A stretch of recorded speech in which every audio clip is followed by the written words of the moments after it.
Okay, people.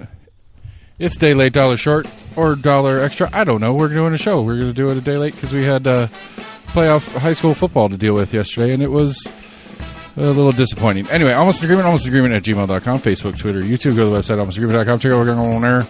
We're on all your favorite podcast providers. Like, friend, share, follow, text your friends. Do what you can do to support the show. We had a fun and exciting election this week, and we're going to chat about that. And then probably some other stuff. But I don't know. We'll get an intro out of the way, and then we'll figure out what we're talking about.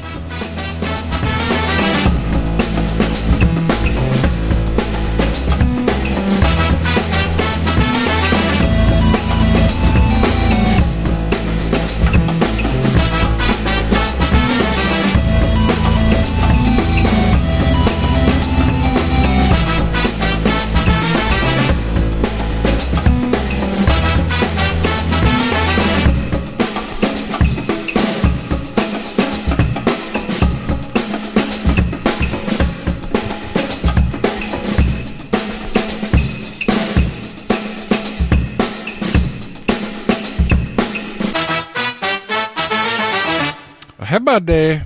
Hey. So, before we get to the proper pleasantries and stuff like that, let us be the first to break some sort of copyright law and tell everybody that One Knox FC has won their semifinal matchup and beating Naples something or others, and are going to host the finals. So they won the regular season championship, and now they are going to the tournament championship game, so they could do, apparently it's only happened a handful of times in the history of the league that they've had both the regular season and the tournament champion be the same people.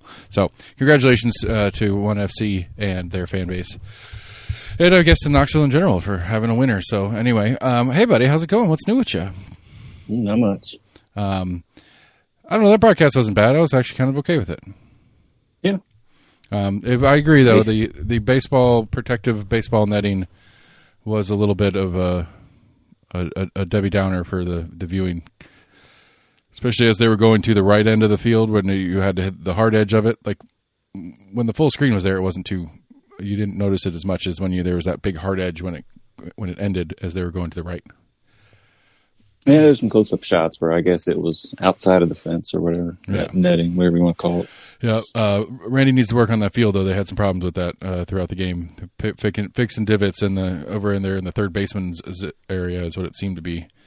In the, I guess, east side goal line. They had a couple. Yeah, it was a weird patch. It looked like they were just like putting some sand down and stepping on it, and they're like, "All right, guys, it's good. Let's keep playing." Yep, we got a little duct tape and saran wrap. We got this. We're good. We'll make it so. What'd you do? How's that supposed to stay there now? I mean, that's what golfers do too. Is they fill the divot with sand and they put the piece of grass back on, and I guess the sand and whatever moisture's in there kind of mix and match and make it heavy so it doesn't slide around as much. I really don't know. I'm sure there's some horticulturalists out there that can educate us on the topic. Almostagreement at gmail.com. We're supposed to have some of the best, like turf science or whatever in college or in the US. UT and what is it, Michigan State are something like that.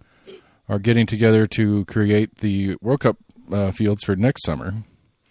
One announcer kept talking about, like, he kept using the phrase "picking up the pieces." Now they're picking up the pieces of the field.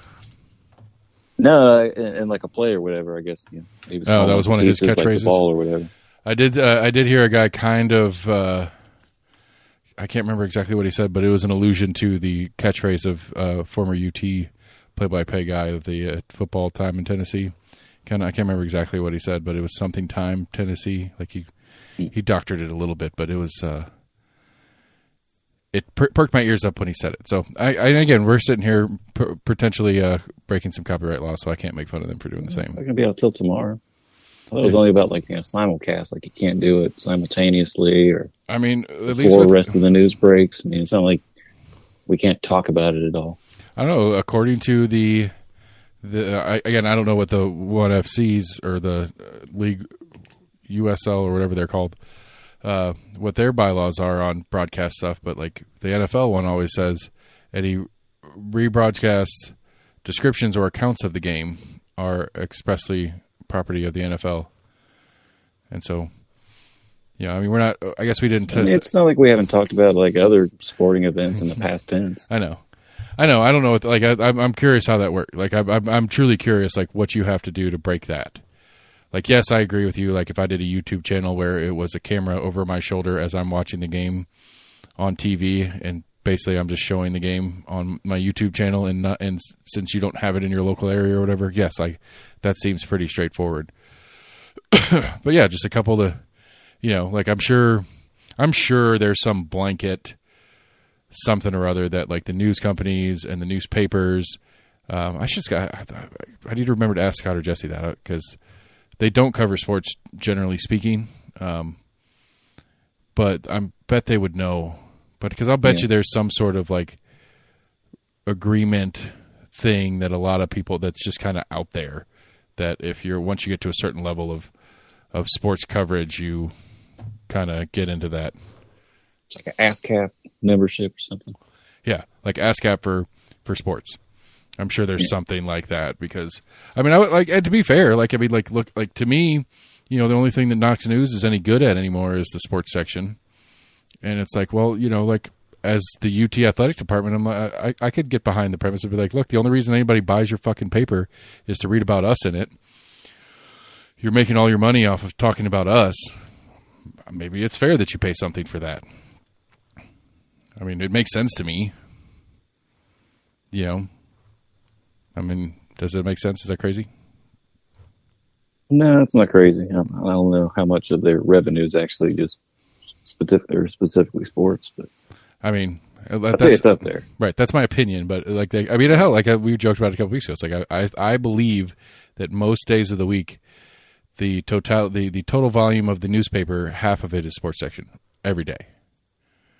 So at least from just print inches or whatever the people in the know call it, at least from that perspective, it's like that. That's where advertisers want to buy and put their ads in. They want to put it on the sports page. Right. And so for half of the year, you got 2 or 3 of the major sports going on at the same time. Yeah. I mean, as opposed to, world news happening every minute, every day, all over the place. Right. Like you said, sports are popular. And local news that's not, if barely at all, covered. Yeah. I mean, we've joked, people can't keep up with news or whatever, but they can tell you, current stats of 20 different players. Right. Which I don't understand how, anyway, I can't do that. I can do a little bit. I don't know. Me and the missus were going through, we're trying to, because I was thinking about this day. I marched in the Pride for 2 years, in 2001, the 2001-2002 season and the 2002-2003 season, respectively. And I have hazy memory in general. I have bad memory. It's just the way my brain works. But I don't think I went to, like, we played at Athens, but I don't think I went, and I don't think the full band went to that.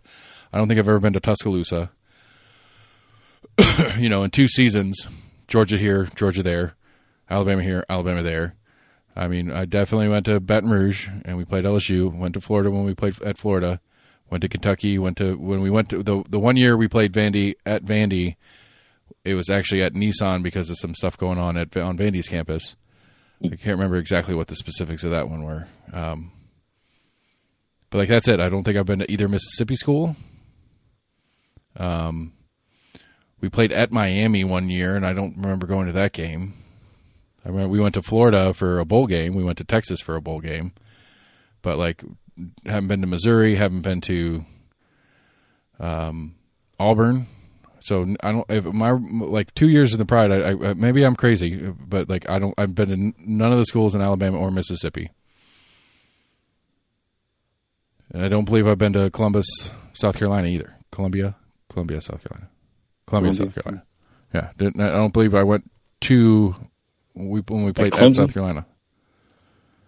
At South Carolina, Gamecocks. Oh, just South Carolina University. Okay. True. So University of South Carolina. Yeah, I don't remember what they're called, but no. The big news of the week, to get back to that local news that we were joking about, the other people don't cover well. The election happened. 0 surprises. Honestly, the only thing that really stuck out to me was how much everybody was against the tax thing. It's like 70. It wasn't too surprising for me. 70-something%. I figured most people. Was it that much? Yeah, it's like 76, 78%. I can pull it up if you want. I was thinking like 2/3 maybe, but yeah, you're probably right. Yeah. I would say, most people aren't going to vote to increase tax. I mean, especially if the city doesn't do a good job kind of explaining. Right. That is the key. Supposed benefits of it. That is the key. Is the under terrible sales. Final tally. Oh, you're right. 60.1% to 60.6% to 39.4%. Nope. Sorry, that was election day voting. 61.5 to 38.5 was the final. I thought it was 70. Somebody was 70. District 2 was 70. 67. District 1 was 67.32.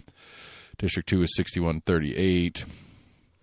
District 3, Doug Lloyd, the right-leaning, real Republican-ish candidate, won that. No surprise there. But actually, that's a little surprising how close that was, because it was only 52 and some change to 47 and some change. Figured that would have been a little bit stronger of a win for him. Matt DeBartoleden took care of number 4. That was the second closest race, I think. And then District 6, which I didn't have a good pulse on, but Denzel Grant won that one. And so to me, like what's fun for me is watching people like Eric Whiter get all excited because look what we did. And it's like, well, you did do that, to be fair.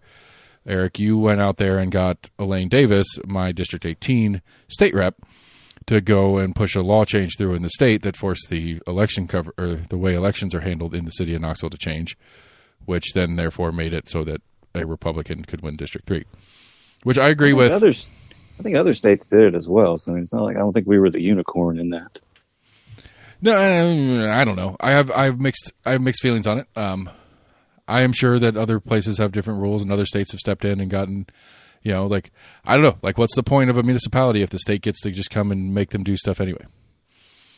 Like Nashville, and especially when it's clearly politicized, because it's the state of Tennessee punished Nashville, Memphis, city of Knoxville, anywhere that you look at the presidential district or polling place maps, the precinct maps for presidential races.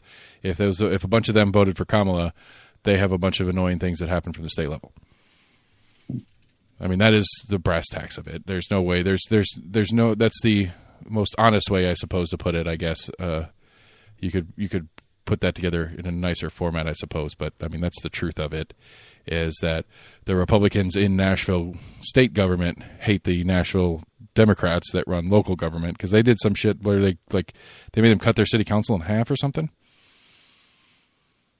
Remember hearing about that one? That was last year. Yeah, I think I saw something about that. I can't remember exactly how it happened. And it's like, well, if the city of Knoxville incorporated, and yes, they still have to follow state law, absolutely. I'm not saying they get to completely, pretend like they're not in Tennessee by any stretch, but at the same time, it's like, state of Tennessee, you get to administer your elections the way you want to administer your elections. We in the city are going to do it our way. I think the city was doing it wrong. Don't get me wrong. I think this is the correct way it should have always been. The history of it is super racist, and which, funnily enough, actually never, the racist part of the history of it never actually came to fruition. But that's why it was set up in the first place, and it should have been repealed as soon as we realized we weren't as racist in the city of Knoxville as whoever put this in place. But, I don't, I agree with the outcome. I don't agree with the method of getting there. And I don't know. I get myself lost in this one, because at the same time, there's zero. That's really the only remedy is you got to go to the state legislature. Well, I mean, the city could have done it on their own accord. No. They have it's their charter, because did that pass last year? Do you remember the charter amendment that was going to correct this? Was there a weird way? I think we did have to vote on that. Well, because it didn't matter, because that was the thing, is they were trying to figure out how to get the charter to match state law, and there were two different kind of weird workaround ones, and I don't remember if it actually passed on the voting part of it. The city council passed something to make the ballot referendum that they were required to make, but I don't remember if it passed or not, because it doesn't matter if it passed or not, because they still have to follow state law. But is that now where home rule could kick in or whatever? No, because it wouldn't matter. So the technicalities of it is the old voting method in the city of Knoxville was in violation of this law that had passed. The city of Knoxville is obliged to do the elections in the manner that the state requires them to. to do a charter change, it has to go to a vote of, it has to be on a ballot with a mayor or something like that. I can't remember what the rules on what ballot it has to be on, but it has to be on the ballot so that people can vote on a charter change. Even if the people vote against the charter change, the charter still has to do what the state says it has to do. So even if the public said, no, we want to keep voting the way we're voting, the state law supersedes and says it doesn't matter.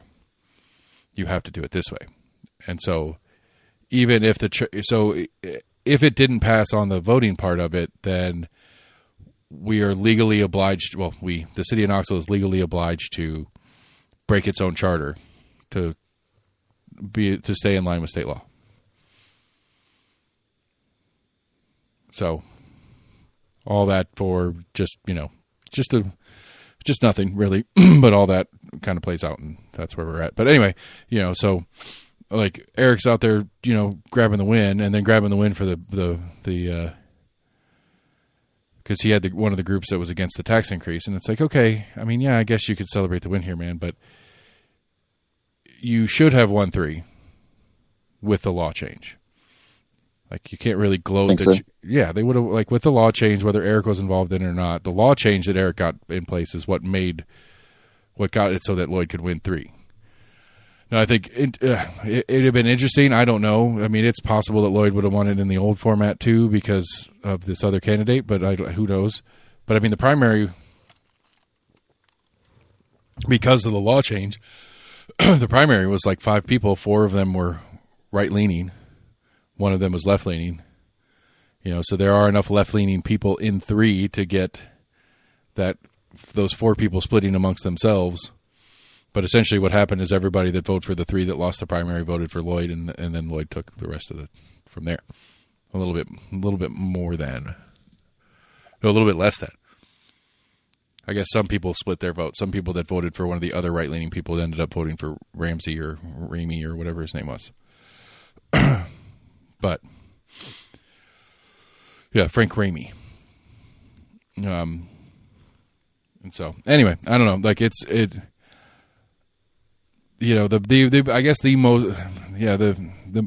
guess the true most interesting part, that was a killer turnout for city standards at 24,900 and some change.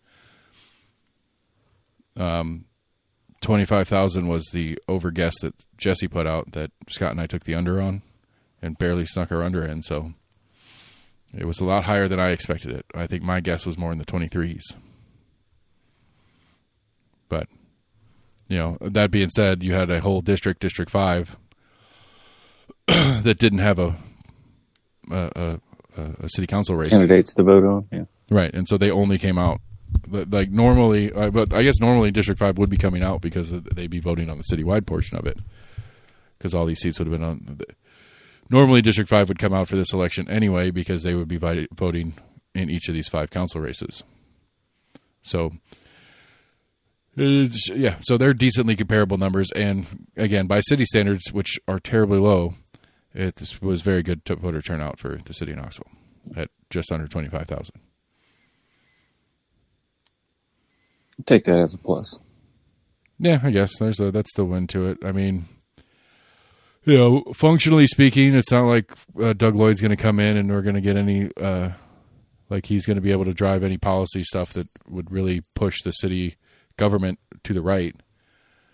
I think maybe more realistically, the long-term effect of this election, Doug Lloyd or not, is that like American Cannon went from like this is murder. Like this is, I shouldn't use those words in politics. I apologize. This is very bad for her, the potential of her getting anything significant done for the remainder of her term. Think so? Yeah, I mean, this is two major, somewhat controversial items in a row that have been beaten back badly. And so that opens up all sorts of room for all sorts of people like, well, I mean, I guess he's gone, Roberto and Gwen McKenzie, who they're on their way out as soon as these new bucks come in. But, it was already starting to happen. But, like, this whole new set of people has no real loyalty to American Cannon. They're going to be in longer than Kincannon's going to be in, and so anything Kincannon wants, what's the word I'm trying to think? How am I trying to phrase it? So, given the newly elected city councilors, even the current ones that are continuing on that aren't coming out in this cycle, don't have a lot of political negatives that go against the mayor. The mayor doesn't have a lot of political clout that she can dump on these people outside of the actual issue being worth doing or not. You know what I'm saying?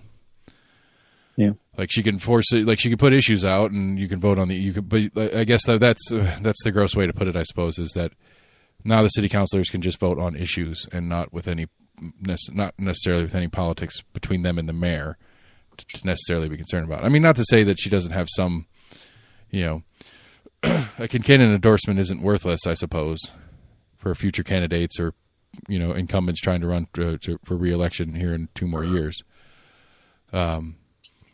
But it's just losing. Her clout is diminishing quickly. She needs to throw something together that's a good, quick, easy win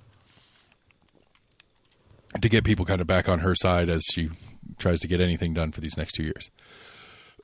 Which my big grand plan is not one that she should pick up because mine's crazy, and it will be. You may get to the point where other people may not particularly want her, because depending on how her polling is, they may not want her support or be seen politically aligned with her. Yeah, absolutely, and she could, she could tout her I don't know if city politics get that kind of crazy that her negative. I mean, I guess. Somebody trying to run to replace her or whatever. Depending on how they. Right. Because the public seems to not like what she's been doing, and so if she says I'm like her to the public, then they're gonna not like what I'm planning on doing. Right. Yeah, that makes sense. Yeah, you're right. I'm a candidate of change. I'm gonna do things differently. Hope and change, people. And so it'll be interesting to see who gets into that kerfluffle as it starts rolling together. Because it's already time to get started on it. Because we're already deep into to the Knox County mayor cycle that doesn't happen until next August. Excuse me, and that'll get exciting fast. We already have a handful of known knowns running for different seats. Apparently, some guy that was running for sheriff stepped out, Matt Evans. There's like 5 or 6 guys that are running for the Republican primary. There's 0 Democrats so far. And Jimmy JJ is one of the 5 coming back. And then a handful of other peeps, and we'll see what's what on that one.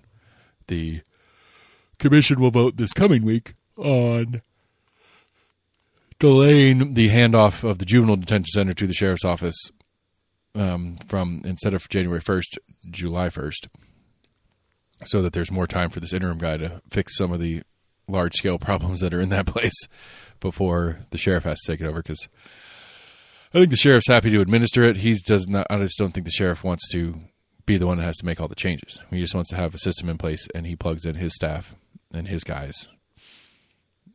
And he's got some guys apparently that he's trying to get trained up in the subspecialty that is juvenile detention. Right. So I can see more logic in the latter of trying to get people up to speed, but I don't know, if I'm getting ready to take it over, I'd rather take it over and make it my own or whatever. Yeah, but if you didn't want it in the first place, and it's like you got to do this because we don't have anybody else to do it, you're like, okay, but I want it. I want it already structured and in place. I don't want to do a lot. I don't want to have to. I've got other stuff to do. Like I don't the sheriff. I can see that if they wanted some cover, it's like, wow, I just took the system that was given to me. They did all these changes. Yeah, for both. For that too, that's a good point. But I'm saying for the sake of, I don't want to put the energy and effort into that part because that's a separate specialty. Going in and taking over a company, for lack of a better comparison, is different. Going over to taking over a failing company and trying to get it back on its feet is a different game than taking over a successful company and just continuing down the path. Even if you do want to make some changes, it's easier to make changes with one that's got a good structure and everything's running smoothly than it is to try to completely overhaul something. And I think from the sheriff's perspective, he doesn't want to do any of that overhaul and shit. He doesn't want to do it at all. But if he's got to do it, he certainly doesn't want to do the overhaul, and that's the image that I'm getting from the conversation. I think I'll be curious if that becomes part of the sheriff's race campaigning on their thoughts on that, because apparently there's News Sentinel's been running some stuff, or maybe not. Maybe it's WBR has been running some stuff about. It's more like Tennessee at-large prison problems, not even the juvenile side. Just all prisons are crappy in Tennessee. Is what this? Also, there's a big one in Middle Tennessee that's had a bunch of issues. I want to say there's also a juvenile detention facility that's had some issues of staffing issues. I want to say maybe there's some escapes, but I know there's been some of lots of violence against staff. Yeah. Yeah, I mean, there's a lot of questions. I don't even know how to start on that. But yeah, there's a podcast that Mrs. turned me on to. That was a big long 6-8 parter or something like that I listened to on the way to camp a couple of years, and it was talking about it was statewide juvenile problems, which included Mr. Bean and the stuff that was going on here, and this was 3 or 4 years ago. And it was most of that story was based on I think it was Murfreesboro juvenile court judge, just running around like she was everybody's grandma and just dropping the hammer on these kids. But anyway, I don't remember. Yeah, that's a whole mess. I don't I don't know enough about it other than my short stint was not comfortable, but at the same time, I don't think it's supposed to be particularly comfortable. And the one time I spent 6 hours, 8 hours or so in the big house, in the clink, in the slammer, whatever you want to call it. Mm-hmm. We've got that UT professor who's in the process of getting fired has filed a preemptive lawsuit to keep her job based on First Amendment statute stuff, whatever. I think I saw the MTSU teacher doing the same. Yeah, it'll be interesting. So the interesting thing about the Tennessee one, at least, and the MTSU one's probably similar, is that UT is getting direct pressure from the state, from Timmy Burchett and Marsha Blackburn, so some of our federal reps as well, to get rid of this person.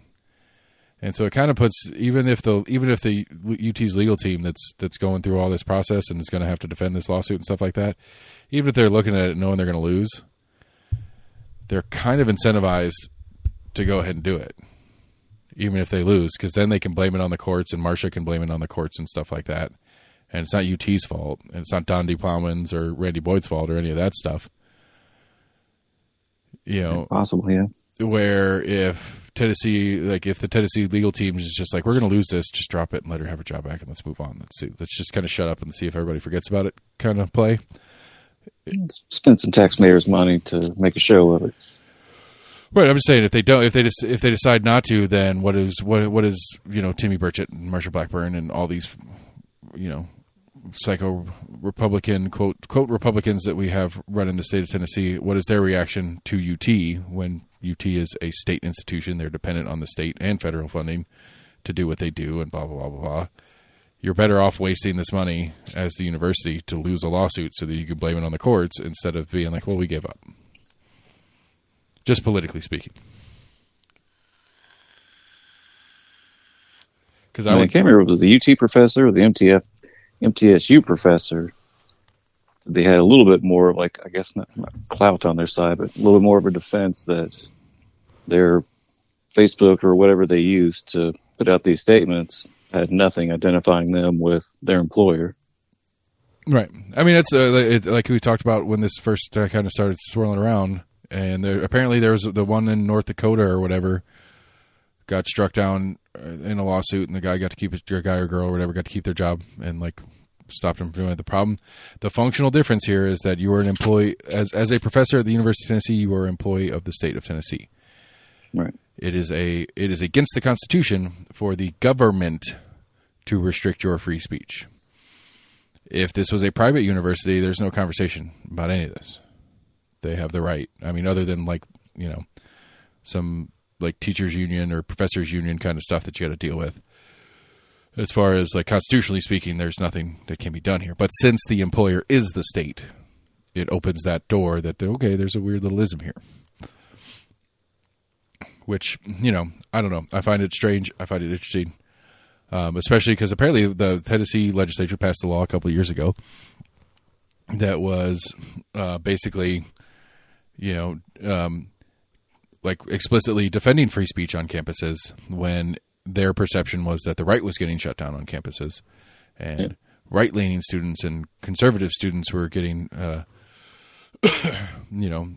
like the Charlie Kirks of the world, to keep it full circle here, getting canceled. We're not allowed to come speak on their campuses when, AOC or some, loony leftists were allowed to come do a speech on campus and stuff like that. And it's like, well, we got to protect our conservative friends and their rights to do things on campus. And, you can't write the law in a way that's explicitly, people that disagree with us aren't allowed to have free speech, but we're allowed to have free speech. Right. And so they wrote that law a couple of years ago when their perception was that what it is, and now all of a sudden it goes the other way. They're like, no, that's not how this works. That doesn't apply here. And so there's state law issues at play here too, but like I don't even think the lawsuit cares because it's secondary to constitutional issues. But we'll see. It'll continue, and we'll watch it play out and watch our dollars get burned in the sky, because I think legally speaking, I don't know that the university can legally get away with it. But politically speaking, I feel like Donde and Randy Boyd and the university at large is under extreme pressure to go ahead and pursue it. And I mean, hell, even for Marsha Blackburn and those types' sake, they have no opposition to the idea of calling the courts corrupt or something like that too. So it just gives them a continuous talking point, no matter how as long as it continues, there's more talking points for a Marsha Blackburn type. And that sucks because, Jesus, come on, you can't keep the government open. You can't do that part of your job, but you can go here and get some random lady fired who had a fairly tasteless. I mean, I'll agree that it was pretty poor taste from what I've heard of the summation of what her post was. Have you heard about that? Have you heard any of the semi-specifics? I think I saw some kind of reference to it. I mean, it was essentially, it's like the world is better off. Was that not just the world is better off? His kids are better off, and his wife, was it Erica or something like that's her name? What kind of psychopath is this person for marrying and having children with this guy? And she's the worst thing in the world, and her kids are better off without their dad. That's essentially what the gist of the post was, as I've heard it. Which is a pretty nasty thing to say. Don't get me wrong. Right. But what's the phrase? I may not agree with what you have to say. I'll defend your right to say it. I'll defend your right to say it. I mean, I don't know. It's kind of I don't know. Like, if you want to get down to it, though, like, it's kind of weird in the sense of, like, you and I are funding that, whether we have kids going there or not. Is that the type of person that we want teaching our kids? Right. I mean, it's poor taste is one thing, but, like, I don't know, if you're willing to say that in public on Facebook, out there in front of the world, what are you saying in the classroom? What are you saying to students when you're having private, tutor sessions? Or I don't even know what this person, I think, is a sociology teacher or professor. Sorry. I'm not sure. I ought not downplay their profession, but, there is question there, and it's a fair question to ask, and I don't know what the correct answer is there, but it is kind of, that's our tax dollars, and they're teaching our youth to come out and be a part of this world. I can sort of get behind the idea of maybe a person who has that kind of outlook on the world may not be somebody we want teaching our kids. I mean, maybe if it's like math or something like that, it wouldn't bother me, or physics, like, but again, if it's like, if you're a history teacher or a sociology teacher or some side of humanities, that's kind of, I can see that being mildly problematic. However, I don't want the government to tell me what I can say, but my boss can fire me. I don't know, whatever. I don't know. I have complicated feelings on it, apparently. I hadn't really sussed that whole thing out. I mean, but philosophical consistency is not something that we look for in our elected leaders, because these same people are the ones that push through this unaccountable voucher bill.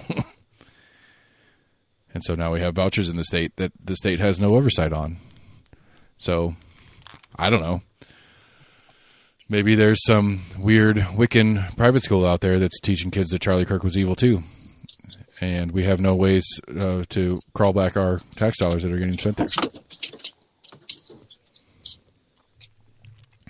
I just don't like this issue doesn't go to the level of anything of an import. I don't know. Maybe it does. I don't know. I'm real lost on this. I apologize. I'm all over the map. Still sussing it out. I don't know. I think that's one of the things that I like about doing the show and hanging out and talking to you for a couple hours a week about this stuff is like I work through most of my thought process on this stuff out loud with you. Very, very rarely have I I'll have something I want to talk about or something I have feelings about, but very rarely do I have some conclusion that I'm bringing to the show. I mean, I have the conclusion of what the election result were, but what that means, there's a lot of things that could mean. And I have my take on what I think it means. I think the city is exactly how the city has always been. I don't think this changes anything. Going back to Eric taking his fucking victory lap, and Herrera was another one taking his victory lap, which, to be fair, they do have some right to take ownership of this, quote, win, because they got that law changed through Elaine Davis. This is how the city should have always been, or at least recent history, this is how the city should have been. Like, Seema Singh shouldn't have won her election, to be fair. I like Seema. She's really cool. She's actually, she's one of my favorite people because she is moderated off of her original positions on things. And she is she has been open-minded and listening to people and like, oh, okay, well, maybe I could do this a little differently than that or something like that. She didn't just say, this is my stance and period, and that's it. I think that's the way all people should be, regardless of their elected status. But in turn, some questionably not great candidates should have beaten her because of the actual demographic of District 3. Ooh, I'll go back a second. Well, I'll come back to another voting thing that I thought was interesting when Scott and Jesse were talking about it. But, and so, yes, you could take a victory lap because you got that law changed, but no, you can't take a victory lap because the actual functional demographic constitution, or whatever you want to call it, that is the city of Knoxville is exactly how it's always been. Now, yes, I suppose you're going to have a guy on city council that's going to pitch fits about things that weren't getting pitched fits about or have a different reason to pitch a fit than, because we still have Amelia Parker, so we don't have to worry about, everything's going to have a complaint attached to it.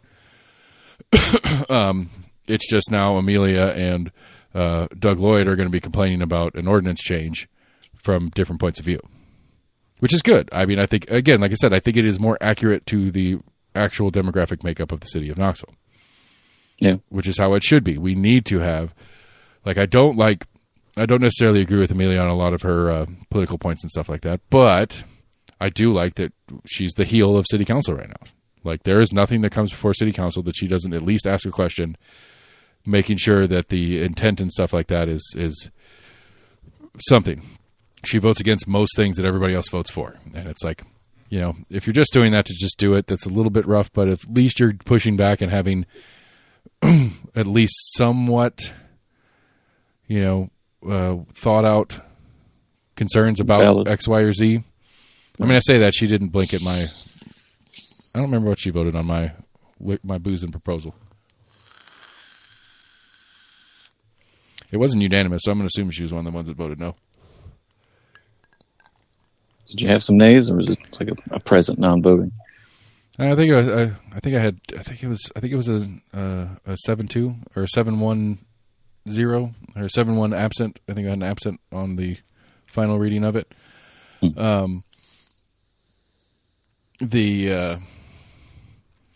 But anyway, philosophical disagreements with Amelia aside, I think Amelia is fantastic. I think we need a voice like that on city council. I think we'll see what Doug Lloyd does and how he presents himself once he gets onto council.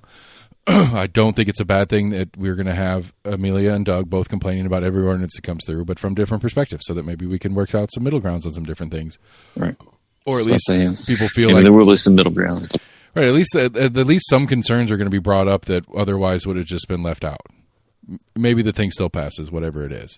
But at least there's some hey, let's be mindful of this little subset of the thing. But the other voting thing, or the other election thing that I thought was interesting, like I think there are 52 precincts in the city of Knoxville. Of the 52 precincts, there are what is referred to as 4 ghost precincts, which is a geographical area that has 0 residents, meaning there are no voters in those precincts. So only 48 precincts actually took votes in, because the other 4 don't have people that are allowed to vote there. Which precinct just in case? I don't know what it is. Zoning? I Zoning think, changes at some point? Yeah, I think it's something about, or like there's obligation for all square feet of a municipality to have a precinct to go to. And maybe when they redrew precincts one time, they thought it was like, my guess at it. I actually haven't explored this conversation with people that would know better. But my guess is that for somebody like our friend Chris Davis, you got mentioned, Chris. Congratulations. For somebody like Chris Davis in the Election Commission, it's easier to, instead of have precinct 1 that is what we're calling a ghost district. That's like, I don't know, like the fucking train tracks and shit like that, just north of Gay Street. Like that huge chunk of land, like where Gay Street and Broadway and 275 and 40 all kind of come together, and there's that huge, probably, I don't know, 25, 30 acres of infrastructure. Yeah. I mean, people actually live there right now, but they're not voting people, they're homeless people. But, like that whole thing is probably its own precinct, but like instead of having like half of that attached to Mechanicsville and having but what ends up being a very small precinct of only, couple hundred people that only 25% have bothered to vote. You know what I'm saying? So instead of having to carve out those blank spots into precincts and then having a bunch of very super low turnout precincts, you make it so that the actual people go and vote and the precincts actually get more volume of where people actually go and vote. I'm not sure if I'm describing that well. I think they would just zone it. Being a part of another district, isn't it supposed to be? I mean, they're in districts, equally distributed. Okay, but I think I think all of the precincts. See, I don't know. That's a good question, because which political boundary? Because like the precincts overlap and change depending on which election there are. You know what I'm saying? Because like I'm in a precinct for county elections and city elections. But my polling place is also a precinct for city elections and county elections. And so, like, elections that I'm not... So, like, that's not true, actually. Rocky Hill doesn't do city elections. So the precinct that is Rocky Hill, which is technically in the city of Knoxville, when it's a state, county, or federal election, is a precinct. Yeah. But when it's a city election, people that would vote at Rocky Hill for state and federal elections vote at... I think it's what's that community center over there on Dean Hill and Morrell. Okay. Yeah. Where they play bridge and soccer. That's about all I know that goes on there. I think that's the polling place for the people that vote at Rocky Hill when it's not a city election. And so so my understanding of it, or my guess at it at least, is each precinct in a city election is I'm looking at the results here. So District 1 has 12 precincts. All 12 precincts of those are... District 6 has 12 precincts. All 12 of those, every voter that goes into those 12 precincts are only voting for District 6 in those locations. And so, they're not equal, apparently, at least not number of precincts, because District 1 only has 6 precincts. But District 1 is probably the most densely populated portion because that's downtown and near East Knoxville. No, excuse me. That's South Knoxville. That's all of South Knoxville. So south of the river is 6 precincts. District 2, which is West Knoxville, has 11 precincts. District 3, which is northwest city, is 8 precincts. District 4, which is northeast, is got 12. I don't know how many District 5 has. Well, District whatever the math is. District 6 had 12. So 12 plus 12 plus 8 plus 11 plus 6. 24, 30, 41, 49. So District 5 has 3 precincts. No, that ain't right. I missed that math somewhere because there's 52 total. Anyway, ghost precincts exist for whatever reason, but there are only 4 precincts of the existing real precincts that actually the tax referendum won. And if you go up into the individual candidates, the candidates that won the district that those precincts are in are the candidates that were either were at least open to the tax increase versus the hard nose that a lot of the candidates were giving. Old North Knox in District 4, I think 2 precincts in the Old North Knox neighborhood voted for the tax increase, and Matthew DeBartleton was the most pro tax increase of any of the candidates in this whole election. Yeah. And then out in West Knoxville, Sequoia Hills, which I think that's actually more about that's where all these developers live. Possibly, yeah. Because they're the ones that really wanted this thing, because they're the ones that are going to actually get the work, rightfully get the work, not scamming get the work, but they would be the ones that would be getting the contracts to do the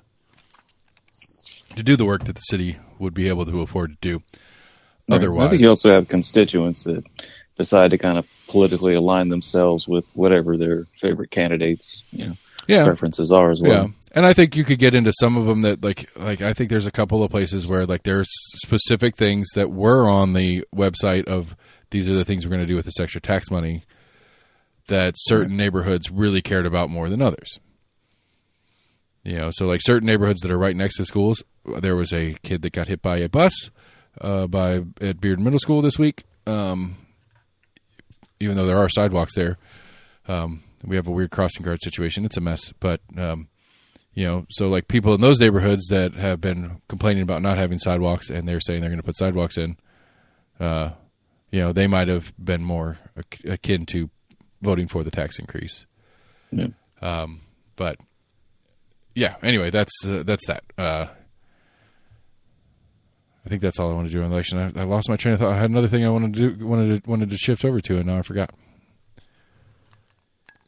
Local stuff.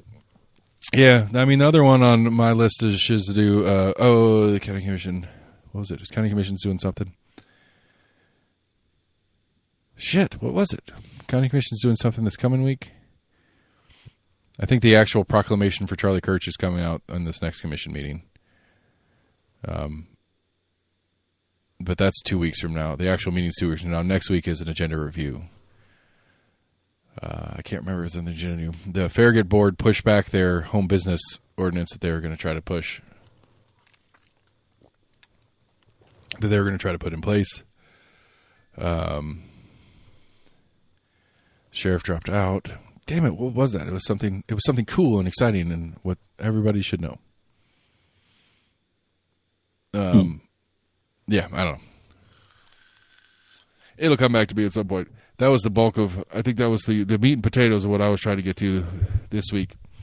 The suffrage museum. There's apparently we have a women's suffrage coalition that runs out of Knoxville.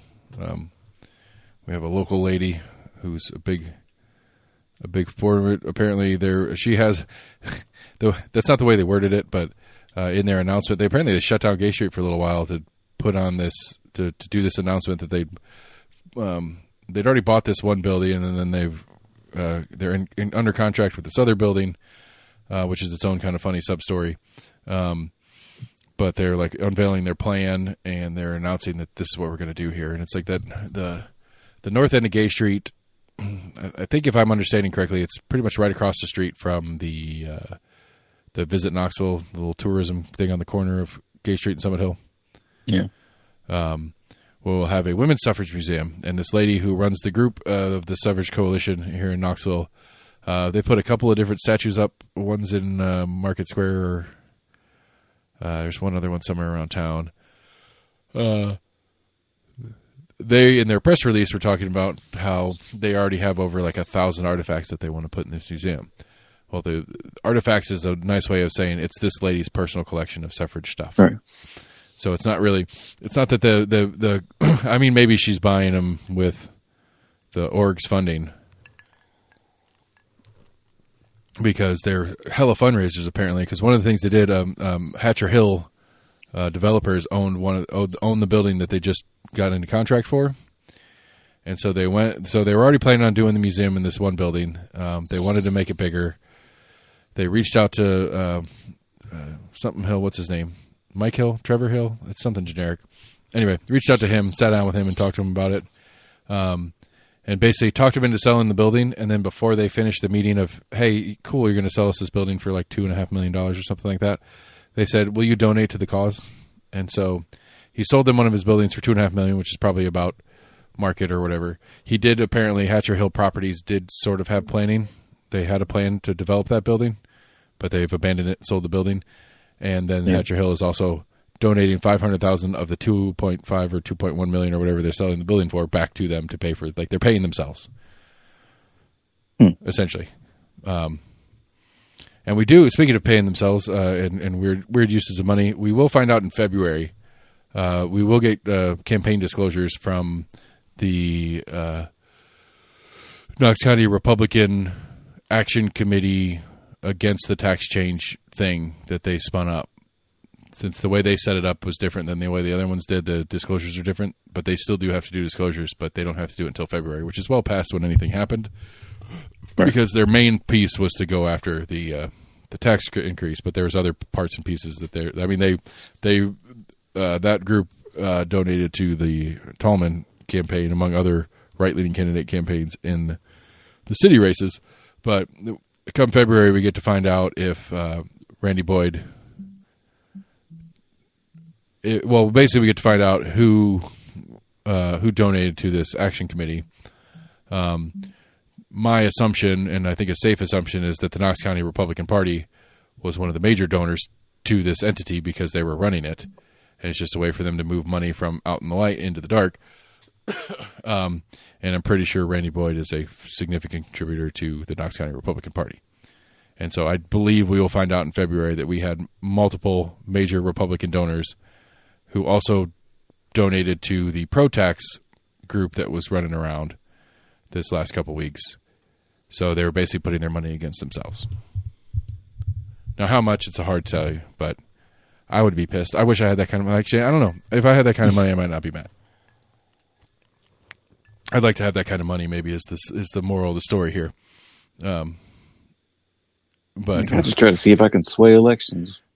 Well, I mean, one way or another. Yeah, but like for some of it makes sense. Like if you're a Boyd or a Hatcher Hill or like a Terry Hill, I want to say Terry Hill's the county commissioner. That's the lady.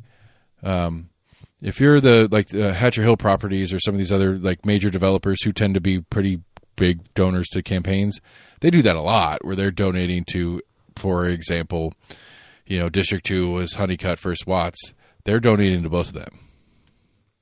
That's not uncommon because at some point your money went to the winner and that gets you some FaceTime with the winner. That gets you some influence on the winner. But you donated both, so you get FaceTime you're going to get FaceTime with the winner. That makes sense. But this is an issue. This is a single issue ballot item. You don't get FaceTime with the winner of the tax referendum.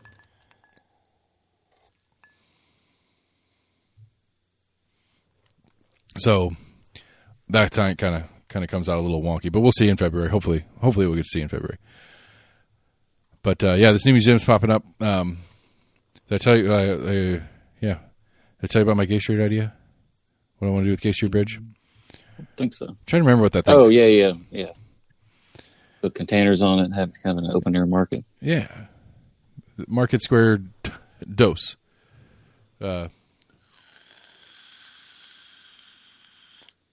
Maybe not Dose, but I don't know. I pitched it at Lauren, and she's on her way out too, so I don't blame her. I do think my personal goal is to get her to run for mayor. She swears up and down she doesn't want to do it, but I feel like she does. I believe in her. I believe in her want to be a public servant. Because I believe she's the right kind of public servant because she hates it. Does that make sense? Yeah. And she doesn't hate it, but because it's frustrating, because it's difficult, because she continues to do it despite the personal, cost of being that person and actually giving a shit. And I kind of like that. I think that might be what's missing in major politics now. It's like the reluctant king, I suppose, would be the one that you probably want. Like, I don't really want to do this stuff, and so kind of keeps them from being much less power hungry. Yeah. Speaking of hungry, Trump's still not paying SNAP benefits, apparently. Actually, I don't know if that's true or not. That's kind of gone back and forth. I think there was like a federal appeals court that ordered the administration to start making payments like about yesterday. Yeah. But then the Supreme Court did like an emergency thing and put that decision on hold while I think another appeals court takes a further look at it. So I'm not really sure where it's at. Yeah, and I think that's the takeaway from the broader version of the elections on Tuesday, not just our local ones. The broader takeaway here is the Democrats are winning the shutdown fight. There's no way you can. Some of the polling that I've seen, it's literally like 52 to 48% or whatever. But but there's no way. Like you look at Mondani's a separate thing in New York, but you look at the stuff in Virginia and the Georgia one specifically is a pretty crazy one. But in Mississippi too. Georgia. Georgia. I know, like New Jersey. I saw I think it might have been governor's races, but like New Jersey, which is a pretty Democratic or traditionally a Democratic state. Virginia, right. Pretty traditionally Democratic. That's not true. What? Their current governors the current governors are Republican. Aren't their state houses mostly Democratic? No, they're probably I think they're more middle of the road. I think they're more kind of evenly matched, if anything, more purplish. I think there has been. I think Virginia has gone back and forth in blocks where it's been like a decently like a 10-year period where they lean one way and then a 10-year period where they lean the other way, but it's been leaning right as of recently, and this goes the other way. But that was the one. I think it was the district attorney's race or the attorney general's race in Virginia. That's the one to me. I think, if I'm remembering correctly, where the Democratic candidate was the one who, when he was in the state house as a Democrat, was texting with a Republican in the state house. May or may not have been jokingly wanting to kill his opponent in the text message. Did you hear that part of the story? Interesting. And so essentially that was one of those like the text message got leaked during the campaign and stuff like that. And in a lot of polling, a lot of people were like, I feel like that disqualifies this person as a candidate. I want to say it was that same race that the Republican AG, like Trump had put out some truth not long ago, basically not really supporting her. Yeah. Because right, like there was a particularly bad candidate that this guy was ready to get anyway, but it was one like, to me, it's one of those literally like, my soul says I cannot vote for you because of this thing that you did that came out, and you're not denying it, and you did it, and I guess kudos for being honest that you did do it and not trying to pretend that it was AI or something. But I don't want a person that even jokes about killing their opponents or something like that to be representing me. But this other guy is so bad that I still have to vote for you. That hold your nose and vote thing, like this is the bestest example of that. But again, broadly speaking, I think for the left it was a big win because I mean, yes, a number of them are traditionally, but I didn't really see it as much as that. I saw a couple of articles that were like, this was a big referendum on Trump. And I'm like, I guess I just didn't see it as much as it being a rebuke on Trump or whatever. So yeah, the Mississippi one, which was state house stuff or state Senate stuff. And it's not hugely impactful, but it broke the supermajority in the state Senate with a couple of Democrats getting elected into seats, partially because of a gerrymandering case that Mississippi had lost that may or may not get unlost by Supreme Court here pretty soon. But, this part's already in play, so it doesn't really matter. So anyway, the Mississippi State Senate is not super majority. It's still majority Republicans, but it's not super majority. But the Georgia one's the craziest one because it's utility board, which is a really weird. Like it's a utility oversight committee or something like that. Like that it's a statewide election, and the two Democrats that were running won the seats because it's a partisan thing apparently, or it's a nonpartisan thing, but it's pretty clear that you had Republicans and Democrats running against each other, kind of thing. And our supervisor. Right, they were talking about it like on Breaking Points. It's like the last time a Democrat won a statewide election in Georgia was in like the 80s or something like that. It's been a long time since a Democrat has won a statewide. For that position? For any position. Oh. Like, you know, like similar to like how we joke in Knox County is like if it's a countywide race and you win as a Republican primary, you're going to win the seat. Because Democrats do not win in a countywide race. They can win in district races because there's a couple of district races that lean left enough that they can win the district. District 4, District 6. I can't remember what the couple of districts are. But there are a couple of districts in county government that are left-leaning. But there are all the at-large counselor or all the at-large county commissioners are Republicans. The mayors are Republican. Law, our friend Mr. Book that we always love to hate, is a Republican. Any Sherry Witt, Justin Biggs, like all of the countywide races in Knox County are all Republicans. And that's how it's been statewide in Georgia. If it's a statewide race, the governor, senators, whatever other random statewide races there are, which apparently the Utilities Something Committee is a statewide election. These two Democrats ended up winning that seat, which is like that to me says something. There's something going on that got people to not vote how they normally vote. Not that. I wonder how close it was. Not that local utilities is that big a deal. For those of you guys who don't know, I produce the... well, they have all the power. Very good joke. I love that. For those who don't know, I produce the podcast called The Progressive South by Jesse Fox Mayshark, still of the Compass crew as well. His episode this week, that was kind of the bulk of what he talked about. We actually ended up taping a little later, and we had Gloria Johnson come in and do his interview segment. And Gloria talked about it. Now, Gloria's a fucking super Democrat, so she's going to, highlight it in the this is a win for Democrats sort of way. But, it's hard to say it's not. It's hard to say that it's, I don't know. To me, at least, it's hard to say it's not. Again, New Jersey leans left. Virginia has been leaning left a little bit, so it's not super surprising. But at the same time, it's like what was that Spanberger lady, is now the governor of Virginia? Apparently not particularly popular among people, but I just can't vote for the Republican anymore. Yeah, I'm not sure. Yeah. Well, my sister in North Carolina said she was glad it was over because I guess she was close enough to see some of the ads for Virginia. I'm sure. It was getting pretty nasty. I'm sure it was.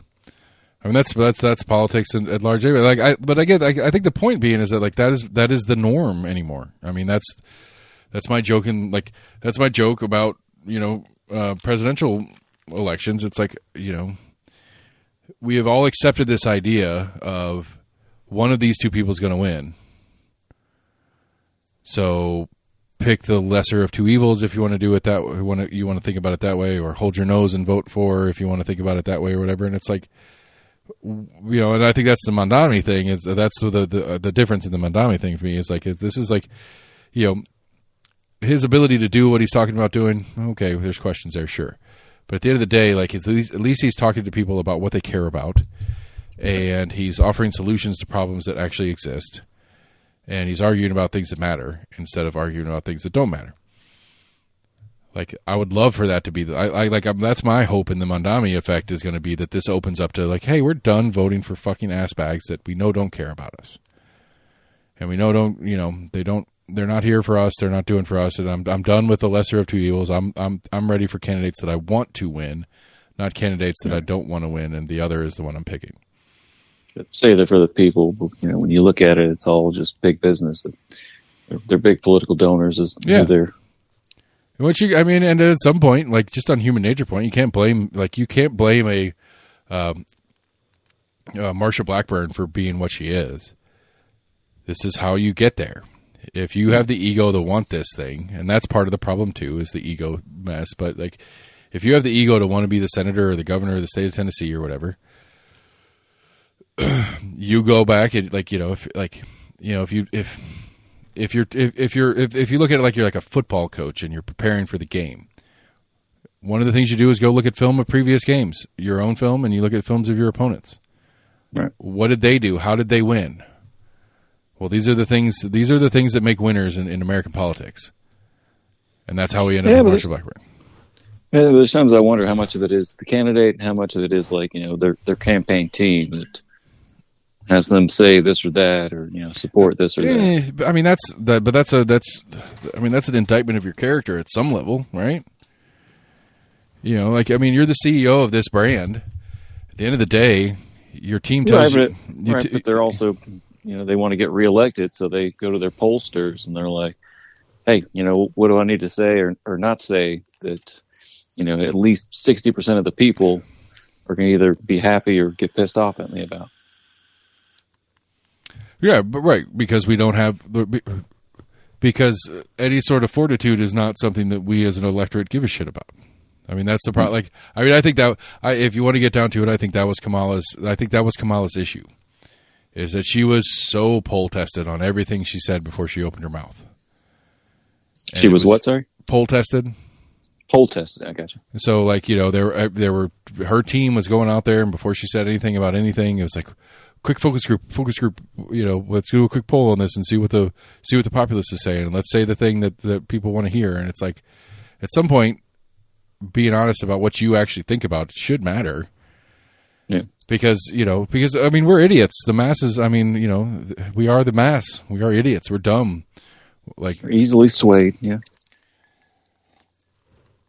Not just easily swayed. I'm trying to think of the word I want to use here. But like, easily swayed, yes, but also like very short-sighted, I think, is the main thing, especially in politics and stuff like that. It's like, yeah, like I was down for like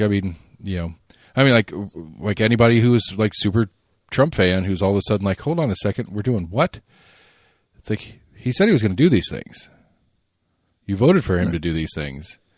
Like back in their mind, they're like, well, I hear politicians say they're going to do a lot of stuff and they never do it. So I figured it was just like that. Right. But because that's norm, that gets him to get away with he gets away with it because at some point he's right. You guys asked me to do this. Yeah. Or at least in their mind. Right. And if they list off 50 things and they get elected, like, well, you hired me to do all this. It's like, well, no, that I didn't. Right. I didn't say yes to all 50 things that you were proposing. I was supported you as a candidate on a couple of my key issues. Right. And I guess that's what I think is like, I'm tired of the hold my nose and vote politics. Like I want candidates that I can be excited about, and neither of the two parties are putting those people out. Like there's some part of me that's excited about this Mondami thing. It's gonna be fun to watch. It's certainly gonna put some weird fun crosshairs on both. I need to quit making fucking murder jokes. I'm sorry.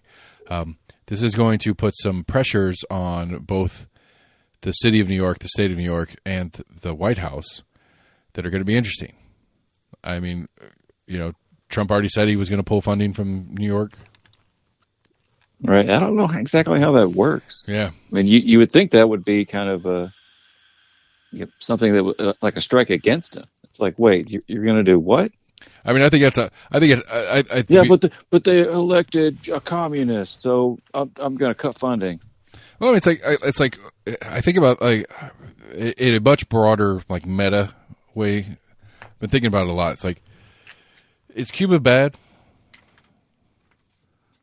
Is Cuba bad? Is communism bad? Kind of stuff. The Cuban government. Yeah, it's like Castro wasn't a nice dude. Don't get me wrong. But we've had a bunch of presidents that aren't nice dudes either. But it's like, first thing we did when Castro took power was like we had a full like embargo. Like there's nothing, no in, no out, or very little in and no out to us at least. Right. And it's like, okay, let's pretend for a second that we allowed some sort of autonomy from Castro and his government to do what they wanted to do, and just treated him like any other neighbor, and been like, hey, you got some great cigars, we'll buy those great cigars. Hey, we got cars, you guys like cars? Because that's one of my favorite things about Cuba, since, at least for that little window when Obama was in office and we started to normalize relations. Apparently one of the big things down there is they had no cars. Well, they had tons of cars, but they only had cars from like the 50s and 60s. And then as soon as the embargo hit, there were no new cars coming. And so it was like old Bel Airs and stuff like that driving around town. Yeah. Have you seen any of that? Yeah, I've seen stories talking about that. Like super ingenuitive, like mechanics trying to make these 50-year-old cars still work and stuff like that and making them go. But they're, there's something pretty about that style of car too or whatever. But it's like, I don't know. Could they have prospered and succeeded under Castro long term? I don't know. To be fair, we don't know, because we as through the Monroe Doctrine took complete control over their access to the greater world in trade and economics. I mean, I think on the surface, yes. I think on paper, like on super, like if you want to get super, like on paper, in theory, yes, communism could theoretically work. The likelihood is the likelihood of the theory getting into real practice and functioning seems unlikely. It seems against human nature to me. That's why personally I don't understand like the idea of wanting communism. I understand the attractiveness of the ideas of it, but I don't understand the realistic. Do I think this would actually work? No, I don't think it would actually work. But has it ever really actually been tried? Because at least in modern history, when the U.S. was involved, like, I mean, even if you go to the Russian version of it, it's like, okay, they were imperialists and they were taking over countries. We were imperialists too, but whatever. Could their thing have functioned and done decently? I don't know, because they didn't have a fair shake at it. At any point, they were immediately into a Cold War. They'd just come out of the Second World War as a major, like, directly impacted. Like, that was the one thing about the United States in World War II, is we had no real direct impact. We lost a lot of dudes, don't get me wrong. We spent a lot of money on it. We went into debt and all that kind of stuff, but we didn't have city after city completely leveled that we were rebuilding. Right. And Russia didn't have a ton of that, but they had a significant amount of like direct damage to their homeland. And so while they're trying to rebuild post-war, we're in this Cold War with them. We're doing everything in our power to make everything impossible for them. I don't know. Could it have worked if we would have just been like, hey, do your thing. Leave us alone. We'll leave you alone. Good on you. I don't know. Yeah, but the thing is, Mamdani's not a communist. He kept getting that also label. True. You're right. 100%. He's a self-ascribed Democratic socialist. He's a Bernie Sanders. He's Bernie Sanders light. He's also a Muslim, which that's freaking people out, which is stupid. But but he had, I want to say there was a decent bit of Jewish support in New York. Yeah, because a lot of American Jews, New York Jews, don't give a shit about what's going on in Israel right now, and actually care more about, I don't know, New York politics than they do about. Well, they can differentiate the two. I think that's one of the things that's maybe it's new, or maybe it's I'm paying attention to it. Is that I don't think. I think the idea that you can chew gum and walk at the same time. Like, I can understand how the different branches of government work at some level, enough to know that the mayor of New York has nothing to fucking do with foreign policy in Israel. Right. And while he may or may not have his opinions on it, it doesn't really matter. And I think New Yorkers can actually understand that and go, okay. I don't think he's actually an anti-Semite or anything like that. He doesn't seem to be that on any real level anyway. But even if he was, does it, like, as long as he's not implementing things in New York City on that measure, right, his opinion of what's going on in Israel doesn't matter. And I think that's what I'm most excited about him. Like, again, like philosophically, I don't think I could agree with this guy in much of anything. But I mean, when somehow in a mayor of a city's race becomes, are you going to go to Israel if you get elected mayor? No. Right. Why? Who cares? Is the right answer. And it's like, actually, no, I'm not going to go on vacation. I'm going to focus on what I'm doing here in New York. Right. How does or a work trip to the Holy Land? How does going to Israel help me take care of New York citizens? Right. It doesn't. So I'm not going to do it. Yeah, but we need to hear you say no, so we can run an ad saying that you're against it. Right. Exactly. And so we're going to, right. And Cuomo's dumbass is sitting there thinking like he won. It's like, what are you talking about, man? Like, who cares? And that's exciting to me. Like, that's exciting to me. That's the best example I've seen of the masses aren't as stupid as we think they are, or as that we seem to treat them like. And I don't mean we like me and you. I mean we like our government. And our political elite, maybe is a better word. I remember like the exact numbers. I'm sure like I don't think that's Sliwa or whatever his name is. I don't think he got that many votes. No, but I mean right, in a three-way race, Mondami got over 50%, so it doesn't matter. Yeah. Like the Cuomo campaign can't walk away and go, yeah, but 50+% of New Yorkers didn't vote for him. It's like, no, 50+% did. You know, you get into weird stuff where it's like, okay, it was a 3-man race, and you know, there was some early polling that was like Cuomo at like 40 something, and that's Sliwa or whatever at like 15, leaving only 45 left for Mondami or whatever. And it's like, okay, I can see that argument being made. Okay, well, the majority of voters didn't vote for you.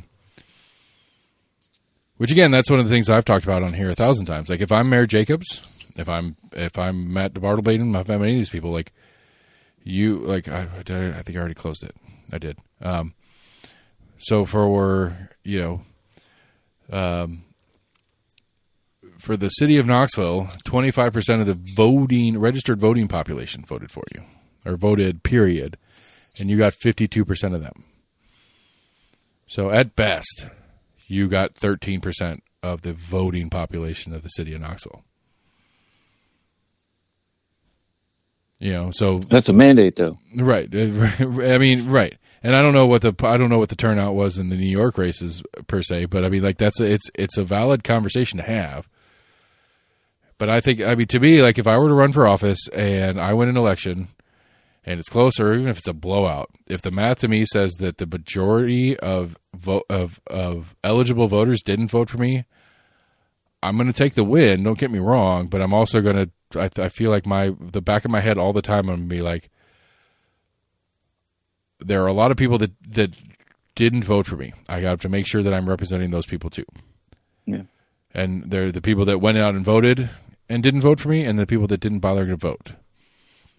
Like I don't think, like to me in my head, I think that I would keep in mind the whole time that people didn't care enough about me to come out and vote for me, and I need to figure out how to fix that. I wonder with ranked choice voting if they do like the post kind of breakdown of kind of like percentage of how many people voted, you know, this candidate, you know, 2 or they're 3 or they're 4 or whatever. I'm sure they do. I mean, it's stats dorks love stats, and I'm a stats dork, so I would love ranked choice voting everywhere all the time. It'd be the best. I want to say there's a number of states, I don't know if Tennessee's one, that have like put in like state laws to make sure that like ranked choice voting never even becomes a choice. I remember it being talked about. I don't know if that ended up getting into the session this last year, but I do remember discussion on it. Like the handful of cities and states that use it. I want to say, I think Alaska does ranked choice. Maine's big on it. Yeah, I think it seems like a very good starting point to get things better. It's not a solution, and I think my original take when I used to argue for it might have been a little bit off, but I do think I think my original take is correct, but I think my stance has kind of changed in the sense that I do think it would pull people back towards the middle a little bit. I don't know if the middle is a better place to be anymore. But I do think it'd be more accurate to the population. Yeah, I think it should get, more people happier about their representation. Right. Like, I do. It's like, all right, they were my favorite, but they were at least like my second favorite. Right. Presumably that candidate should get elected. Right. And I think if you had ranked choice voting, people, it's like, oh, they were at least like their 2 or 3 and they weren't their 4 or 5. Right. But I think the realistic issue with ranked choice voting from the current political classes of people, the dominant, the people that get to make the choice on whether they're allowed to do it that way or not, their problem with it is it opens up. The only way ranked choice vote working is if we have more candidates. Right, exactly. And so they don't is to not have 2-person races anymore, and that's not good if you're part of the 2 that matter now, because it's going to open up a 3 and a 4 and a 5. Whether that 3, 4, 5 is Democratic Socialist or Libertarian or anarchist or Tea Party or whatever you want to call it. That is what I want to see, is more of that, because I don't know. If you got what's currently considered a very purple district, it'd be interesting. Like, you have a very standard, actually run-of-the-mill Democrat, a standard Republican, a MAGA Republican, a like Democratic Socialist, and some sort of, Libertarian or something like that, a 5-person race. It'd be very interesting, because I think if that district happens to lean a little bit right, okay, well then, maybe the top number one getter is your MAGA Republican because of the current politics of things, but your top number two is the more standard Republican. And after you start whittling down, everybody starts to go towards the more standard Republican, and so it pushes things back to the middle. Because that person that's going to vote for the Democratic Socialist is going to work their way from the left to the right. And so when their vote actually gets to count, is going to be more towards the middle. Right. And then, I don't know. But I guess my concern with that is, at the same time, is that better to be, are we going to get better people in the more centrist candidates from it? Because I could see that being a negative too. Because I don't know. I'm not sure. But either way, it's a start. It's something to change up let's shake it up a little bit.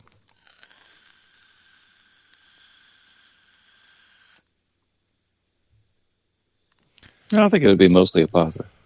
I think so too. I mean, because then you have an elected official that isn't trying to cater just to one particular subset of the population. I mean, I think there's two potentials. Is that it would make the primaries. It would break. I think what would end up happening short term is that you would have the parties really, really, really, really, really get strict on primary rules. Tennessee, for example, would close the primary because they don't want any crossover primary voting.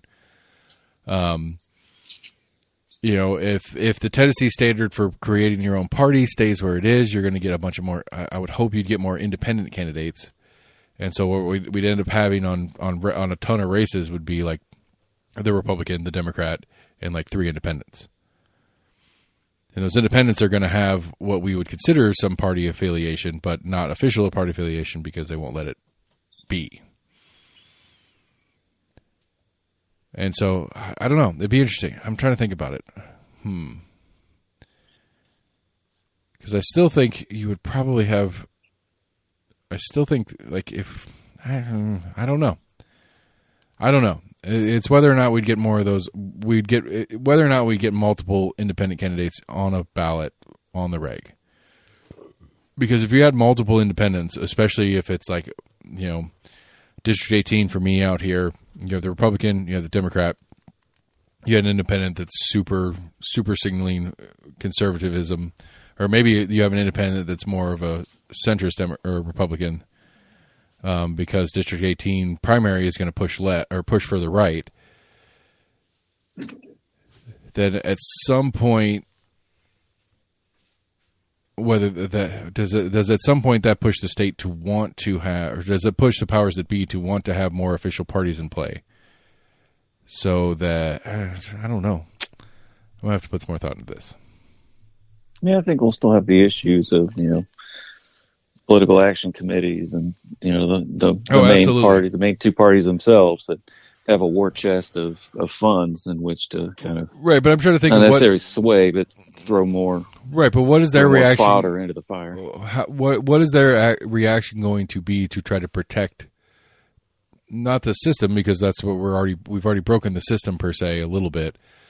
But what is their reaction going to be to try to keep their candidates the Democrat Republican candidates as the only two real options? Mm-hmm. Is it better for them to leave the eyes as the thing that everybody else has to carry, or is it better for them to let more parties to officially get some sort of name recognition? I mean, I would think to some extent, you may have them try to put more, semi-centrist candidates out there that can appeal to a wider swath of the constituency. Right, but for them, if it's a closed primary, they can try to put more centrist candidates out there all they want. What are the primary voters voting? Because if the primary voters are voting for the harder right or harder left candidate, then the more center right, center left candidates that are coming in the independent stream are going to put more damage on them in the generals. Where if they leave the primaries open or they drop primaries altogether and make it that might be the play. If I were the Republican, the state Republican committee, is I would be like, okay, we're not closing our primaries. We're just not doing primaries anymore. We're going to do a convention, and we are going to place our candidate that gets to carry the R, and not do it as a primary. We're going to do it as a convention. So not only for party members, but party members who are on the convention committee. Because then they can manipulate that to make it at least more visually center-right one, if that's what they think makes more sense. At least that's what I would do if I were them. But yes, ranked choice would be a start in the right direction, because it would at least make a lot of the status quo change tactic, and that's a win. I think there's got to be a reason why you have I'm pretty sure it's both Republicans and Democrats that have kind of pushed the states to either try to ban it or put some kind of stranglehold on it. Yeah, they don't want it because it weakens the two-party system.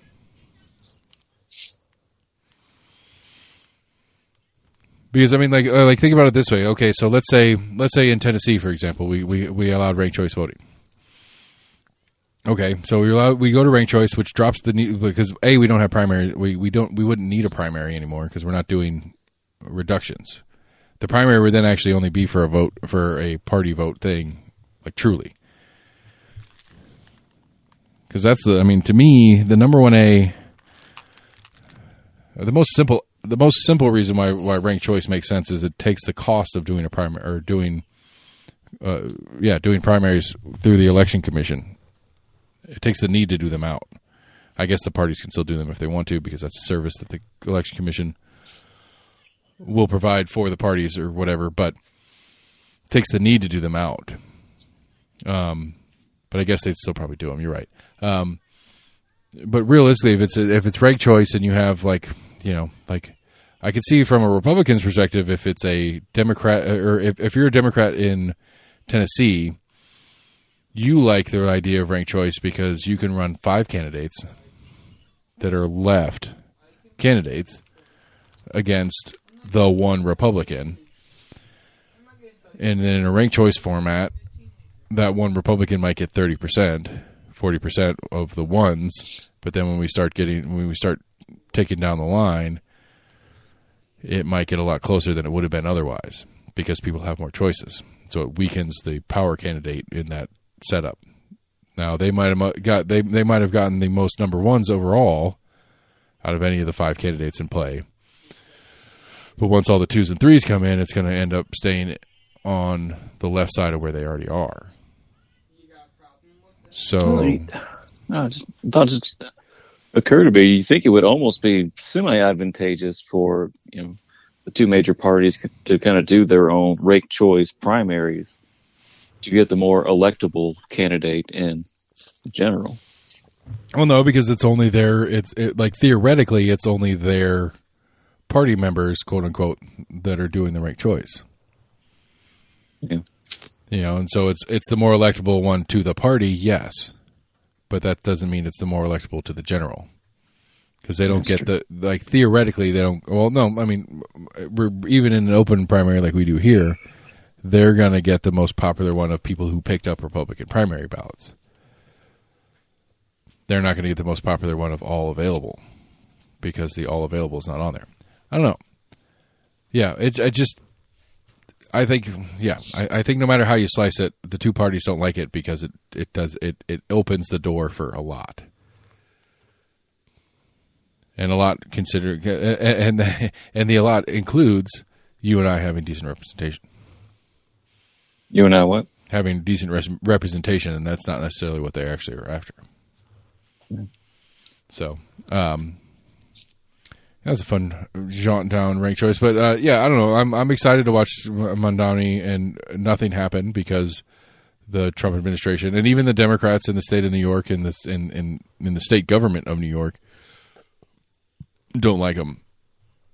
Then they're, AOC is probably... Honestly, the government was positive about him.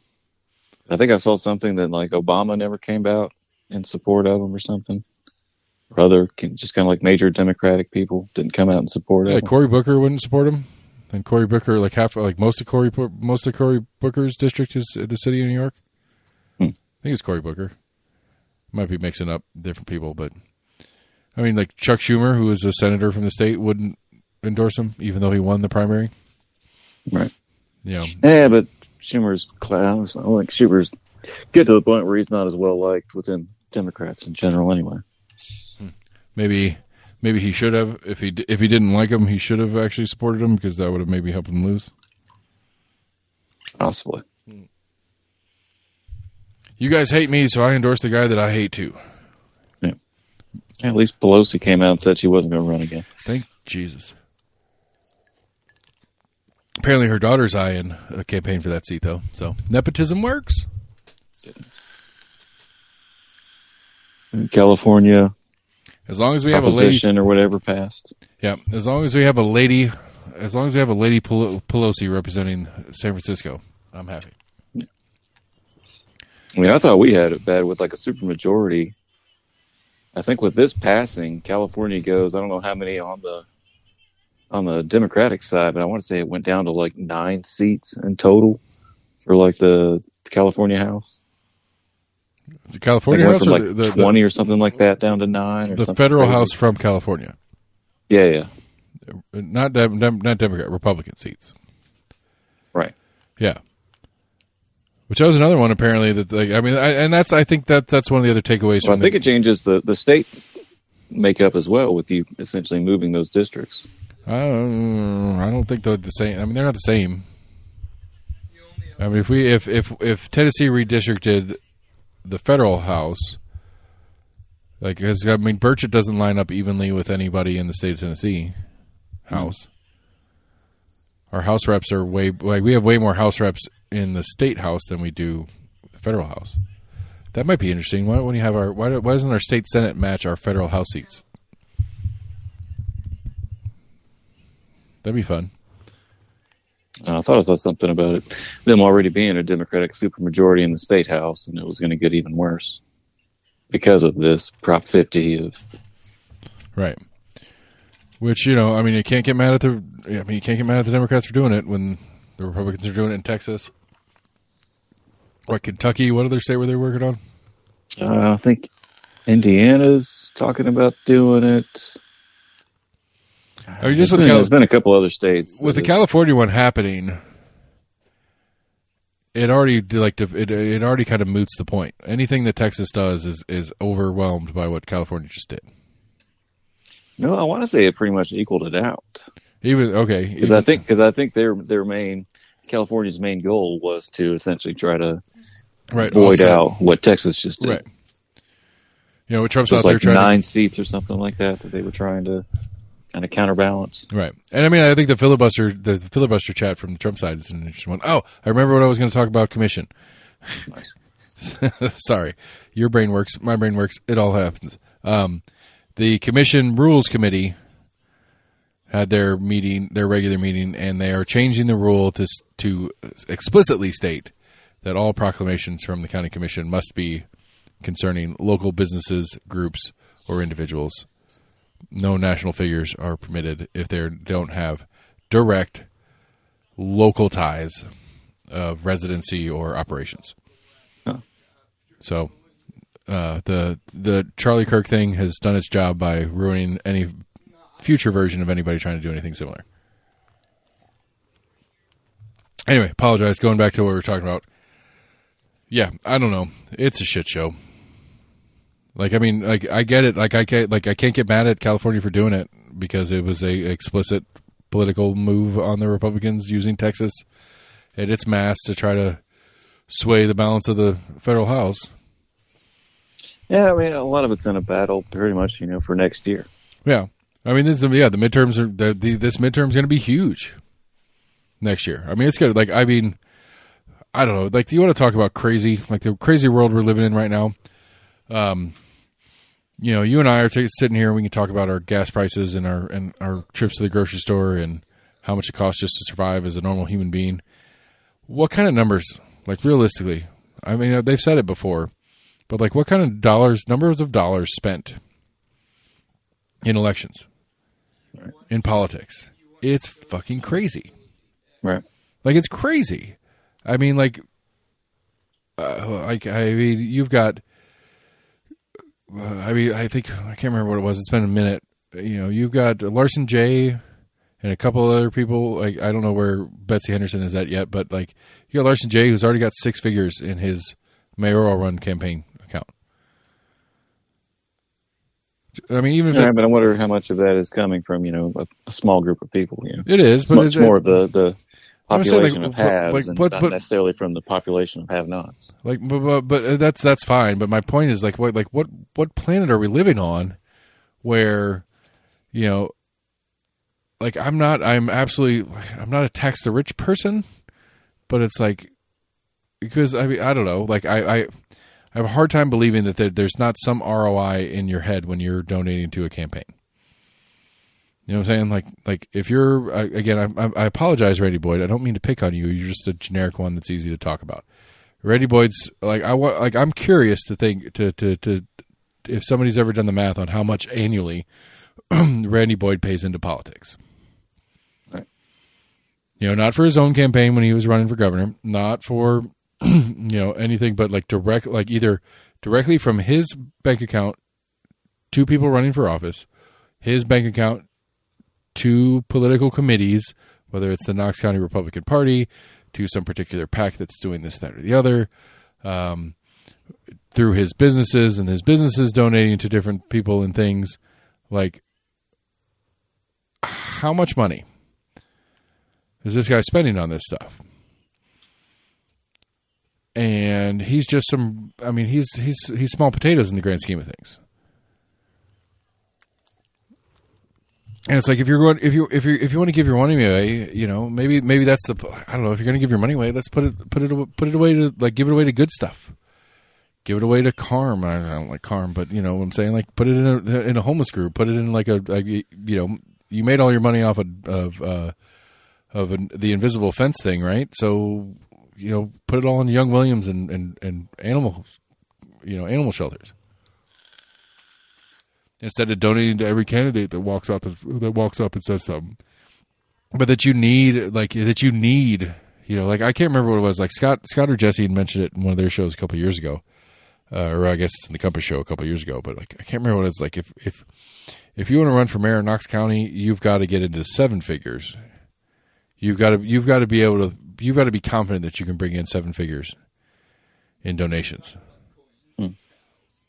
So it costs $1 million to run for mayor of Knox County. Like, what are we doing? And what is that getting spent on? And to be fair, and some of it's fun, like not fun, but some of it's reasonable, at least. Like Larson and if you go to West football or West High School and anything that goes on the football field, there's and to be bipartisan about this, there is a Shane Jackson and Larson J. banner on the football field. On the field? Well, not on the field, but like on the fence. On the field. fence right, around. Right. So did you see that there? Because it's there, it's them, and it's like, Dead End Barbecue and, whatever, Todd's Alignment Center and blah, blah, blah, blah. It's all these different, it's all these different donations to the athletics department of West High School. Right. And then, Larson's on everything. Larson's on Bearden Middle School. Larson's on, and that's money that his campaign brought in, that his campaign's putting back out to keep name relevance and stuff like that. And it's like, okay, well, at least that's coming and going in a local sense. And then at the same time, it's like, Larson or Shane Jackson or these other people are hiring local, digital marketing companies to help them with their campaigns and their digital strategy for campaigning. I don't know, it's just crazy to me. Like the amount of money, like how many, I think they said something about in the Kamala Trump, or to be fair, in the Biden/Kamala versus Trump campaign cycle, it was like $4 or $5 billion. Yeah. And I feel like I'm underguessing that. I mean, what could we better do with $4 or $5 billion than pick from two idiots? Like, do we need to, like, is this the way I don't know. It's gross to me. Like, and I don't know what the solution is because, you know, everybody has their own ends here and you should be able to spend your money how you want. And if the way you want to spend your money is by helping a guy get elected, I guess I can't tell you no, but goddamn, like, couldn't we do something decent with that? That's what I you know, can only hope. That's what I'm saying. Like, so you take campaign money and you take, random military money, and if we reallocated those things that were actually some sort of net positive to me and you, I think we'd be much better off. Maybe the simple way to put it. You take $1 trillion.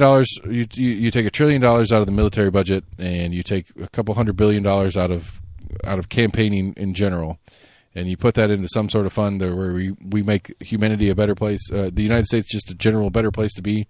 I think we'd all be okay. But instead, we spend $1 trillion killing people around the world and a couple of $1 billion figuring out which idiot is going to screw us over by starting wars with people around the world. I can't say that on a positive note that since last time we talked, there has not been any continued development of the at least ground war in Venezuela. No, not on the ground. We're still just blowing up boats.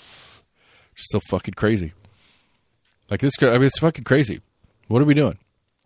Same thing. Like, I don't know if this Maduro guy's a shitbag or not. I don't really care. But like, any chance of him being any sort of positive influence on the world, or at least on his personal world, has been destroyed by us just doing everything we can to make sure he can't. Going back to my Cuba thing. Yeah. I want to say I read something that the Department of War lawyers or whatever did come out saying, you know, they don't have any like legal justification for any kind of like on land strikes, but yeah, legal justification is not something that really works in this White House. I think the big question now is, and I think there's been some pushback in Congress. I think there's supposed to be maybe some hearings on it or whatever, but of whether or not, you know, Congress is supposed to be apprised of any kind of like war type attacks. Right. But it's still in that vague, like gray area of like, you know, 9/11 times. Like, well, it's in, you know, national interest or whatever, or national security. Yeah. Yeah. You got to blow up these boats 5,000 miles away because, you know, right. They because, could maybe we've talked here. at this point. We've talked about this subset of argument like too many fucking times. Like it's like Congress has allowed the idea of a war on an idea, and they refuse to pull that back. Pull that back. That's all you have to do. Pull that back. You're not allowed to call terrorism or drugs a national security issue. Now, I can understand the argument that you can make that it is, but like, you know, like a national security issue is you have some sort of intelligence or you have some sort of good fucking reason to believe that Cuba, we'll stick with picking on Cuba or whatever, is about to launch an actual strike. Okay. You have the right for national security to summon forces to accumulate in the Florida coast to make sure that no Cuban attack can go through international waters and come onto our shores. Absolutely. But, you know, all this other, I don't know. That's one of the things to me. It's like, I think the reality here is that we've had a Congress that has gotten real comfortable with the idea of abdicating its own authority so that they don't have to vote on shit. This way we don't have to vote on it, and I don't have to worry about it becoming a campaign issue later. I can make see that, or just not be blamed for it. Yeah, I can make this the president's problem. This is the White House's problem. And sometimes I want to do that because the president's the other president, but sometimes I want to do that because, I'm not necessarily exactly tied to the president because I'm on the same party, but I'm kind of in the same room. I kind of play that middle ground. Yeah. So I was happy to read. I guess it's whoever's kind of head of our kind of like nuclear programs or whatever in the U.S. Nuclear. I want to say nuclear. Nuclear. I want to say it was like Trump that had come out, or the administration had come out, and they were kind of pushing for more like live testing. This guy basically said, he's like, we don't have to do live testing. We have computer models that, does wonders these days, that we don't have to do any kind of like actual like live testing of even underground or whatever. I'll let the AI do it. We can still get the same information of how effective our capability or our nuclear arsenal is. All right. I'm good with that. Let's stop blowing shit up. Let's blow shit up. That's a win. I like it. Well, I want to say it was like 92 or something. We decided to I think it was like almost like a worldwide agreement that we stopped doing any kind of like live testing of nuclear armament. Nuclear. I guess we could still test like the missiles themselves, but they wouldn't be, with nuclear warheads on them or anything.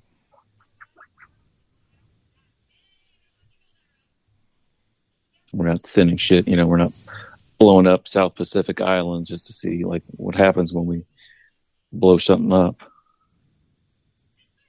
Like, fuck yeah, it does work. Look at that shit that it just did. We just fucked up this ecosystem for at least, 10,000 years. Yeah, whatever. I don't know. Nobody's been back to Bikini Island. Is that what you're trying to tell me? Yeah, some of the tests we did there.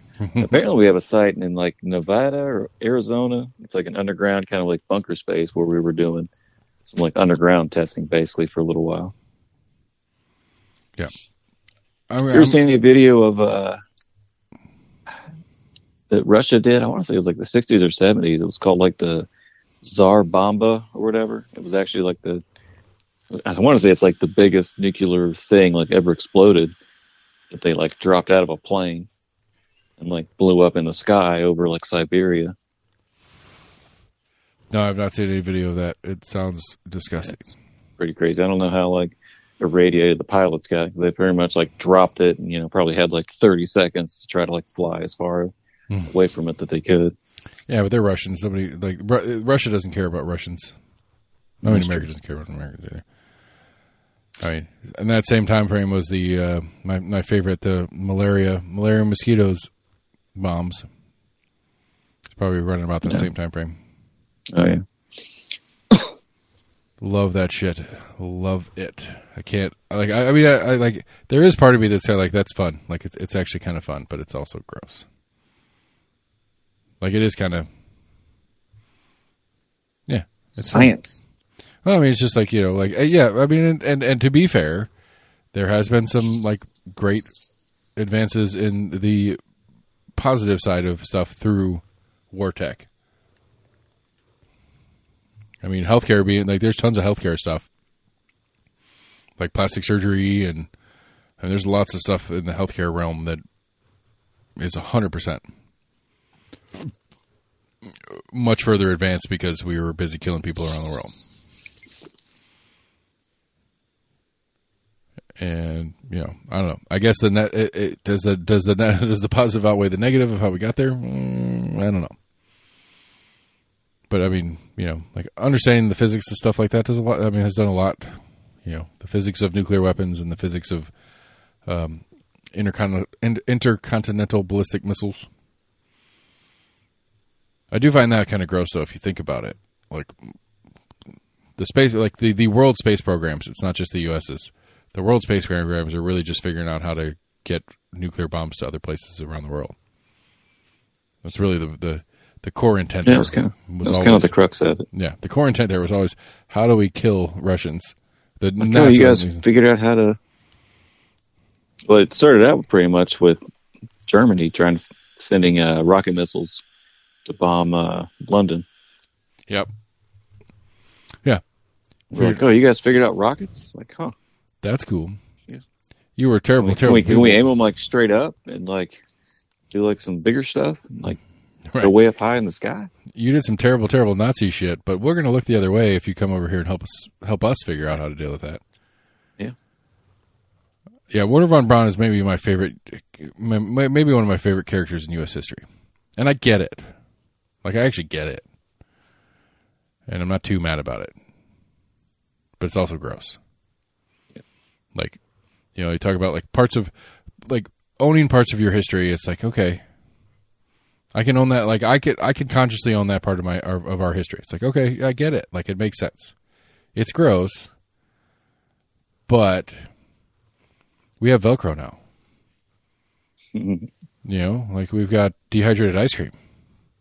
I haven't had dehydrated. When's the last time you had? Well, I guess like Dippin' Dots is sort of dehydrated ice cream. Well, we did the same thing with Japan and some of their like medical scientists that were doing crazy like human experimentation.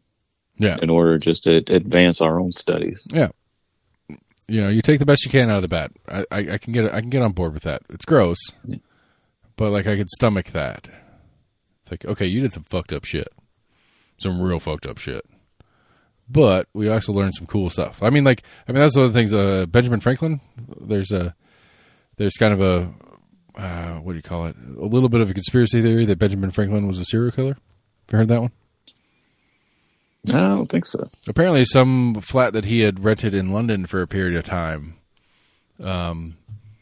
many years later, there were many bodies found in the basement of this flat.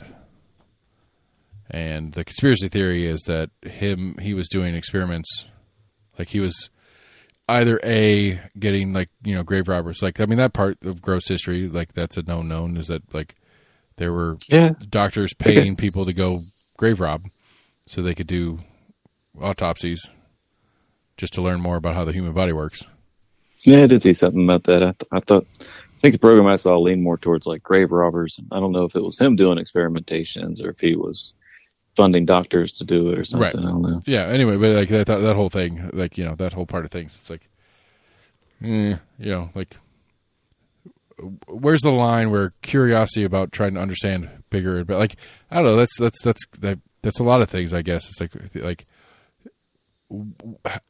where do you cross the line from wanting to understand, and the only way to understand it is to do something awful? I mean, it's been controversial, going back a couple thousand years. Greeks and Romans, I think, were the same. Yeah, I mean, yeah, it's been around. The human body was considered sacred. You didn't desecrate it. Yeah, but I mean, with a lot of different things, though, it's like, how do you, I mean, I guess if you want to get really down to the brass tacks of it, you go to like, how do we figure out that this was a thing you could eat and this thing's a thing you can't eat, or this is a thing that gets you really fucked up if you eat it, versus somebody experimented, right? I mean, I'm still in love with the stoned ape theory. That's one of my favorite for how the human species became to exist as the dominant species on the planet. I know we've talked about this in the show before. Do you remember what I'm talking about? A stoned ape? The stoned ape theory? Yeah. I'm super familiar with it. So some sort of natural climate change, whether it was a comet or whether it was an asteroid strike or something like that, where we had a cold snap or whatever, where the quote monkeys or the primates that were living in the jungles and forests at the time, with a climate change, the like more plains and grasslands started becoming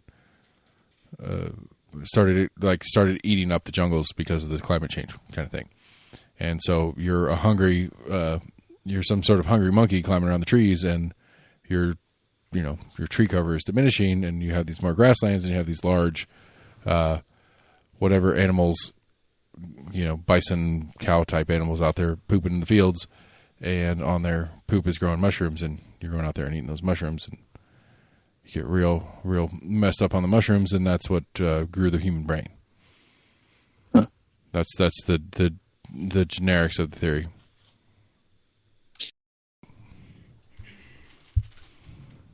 Yeah, I want to say I saw something about recently where they found evidence of, I'd say it was at least like 1 million years old, but use of like stone tools usage. I lean a little bit more towards just kind of like general ingenuity going back a ways versus stoned ape theory. I mean, I think I don't know. It's a fun theory. I don't know how much I believe it, but right. I do find it fun to think about. Because, I mean, it kind of makes sense, theoretically. But, I don't know. It's I don't know. Like, that gets back into that level of fossil record where who the fuck knows. Like, I could see some possibility in, like, mind-altering substances, maybe expanding, some kind of technological breakthroughs as far as just making people think slightly differently. Right. I don't know. Maybe you would think that like the idea that was exclusive to one species seems a little bit unlikely.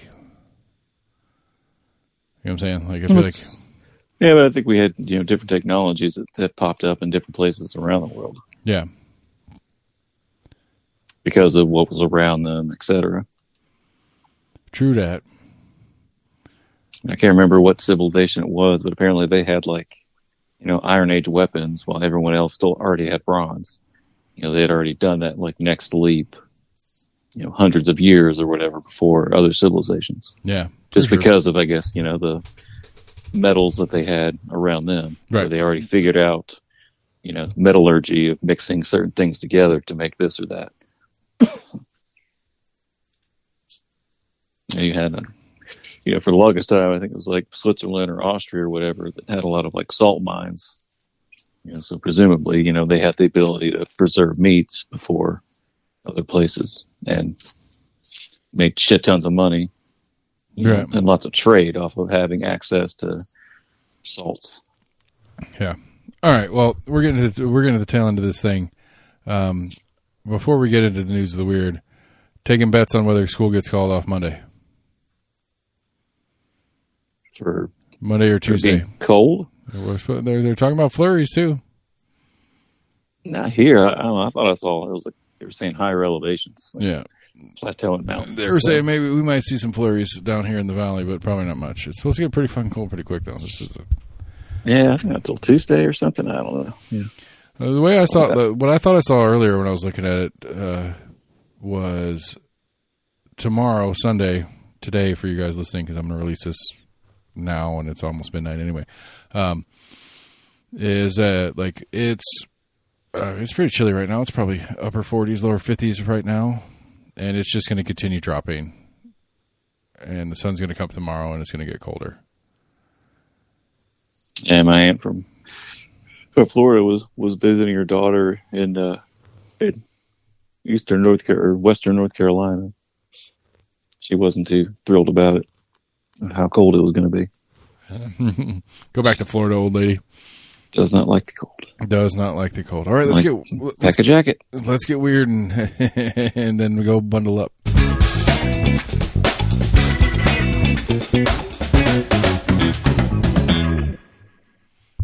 Getting weird. Let's see. Wait, what? A rat caught and ate a bat, and there's video? What does it portend? Let's see here. New study inadvertently discovered a possible route of transmission of viruses. They were filming bats to learn how they communicate. When they swarm, during routine watch of live footage, they saw something that shocked them. A rat grabbed a bat and bit it. A rat bit a bat. Okay. Yeah. See, and apparently, I guess they saw it happen more than once. All right. In Germany, it looks like. Rat bit a bat. Okay. All right. That's weird. I mean, rats will eat anything, so I mean, it's not totally weird. Like, that's their whole shtick, is they just eat stuff. Scavengers. Yeah. And so if a bunch of bats bats get hungry, you got something flying around you, and you can see it, and you're like, I'll eat you, motherfucker. If bats are close enough, you'll grab one, sure. Yeah, I get it. Can't get mad at that. All right, one more weird.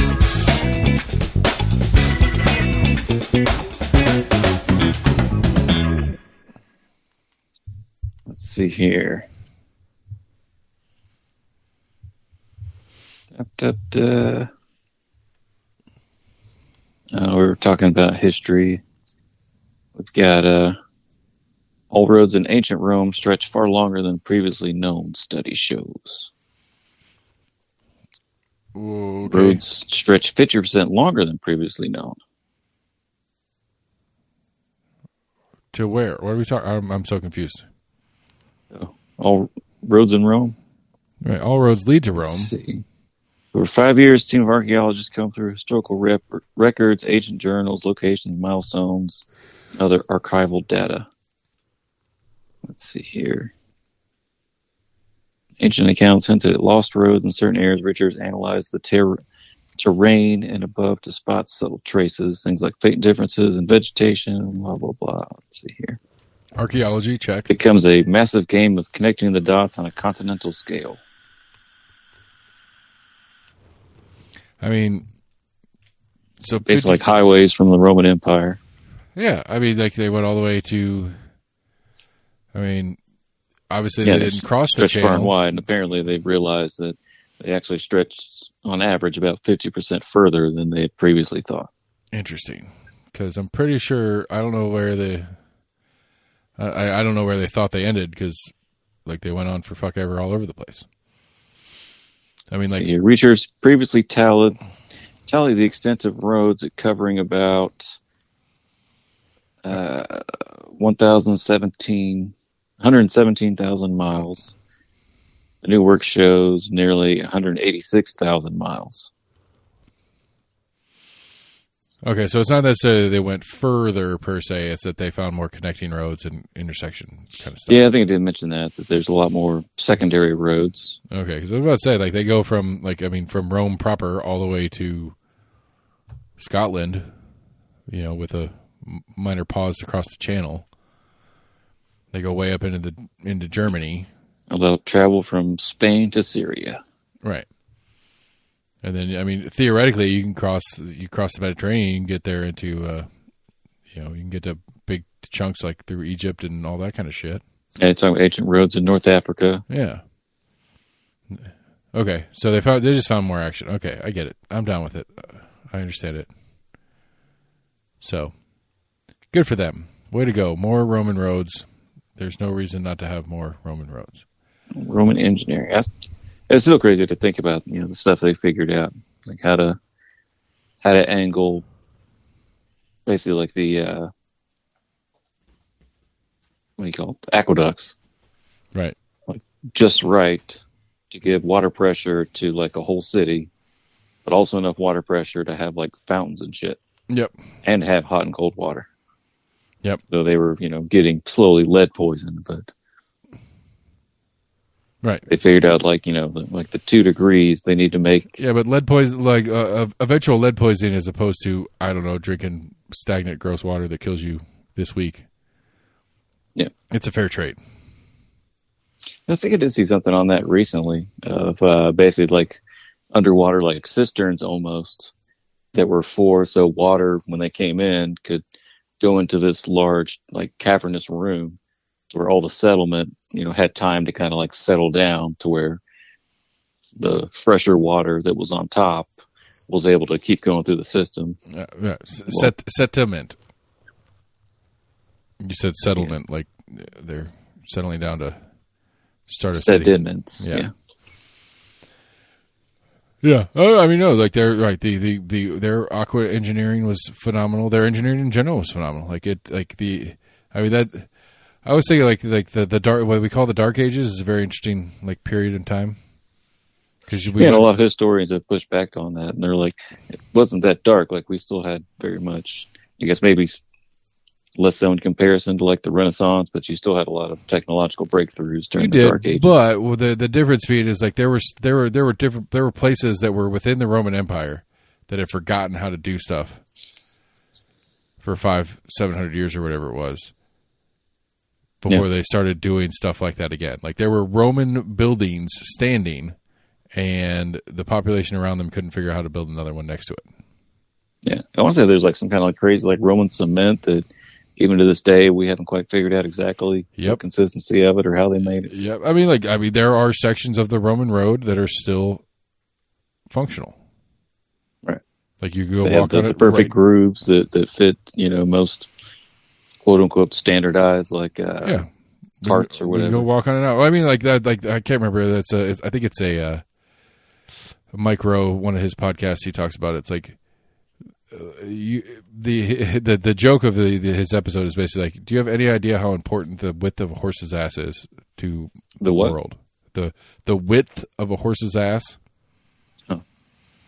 Because the Roman road was built to function horses and chariots, and so the width of the Roman road is 2 chariots wide. The standard gauge of rail in Europe and the United States is the same width of the chariot wheels.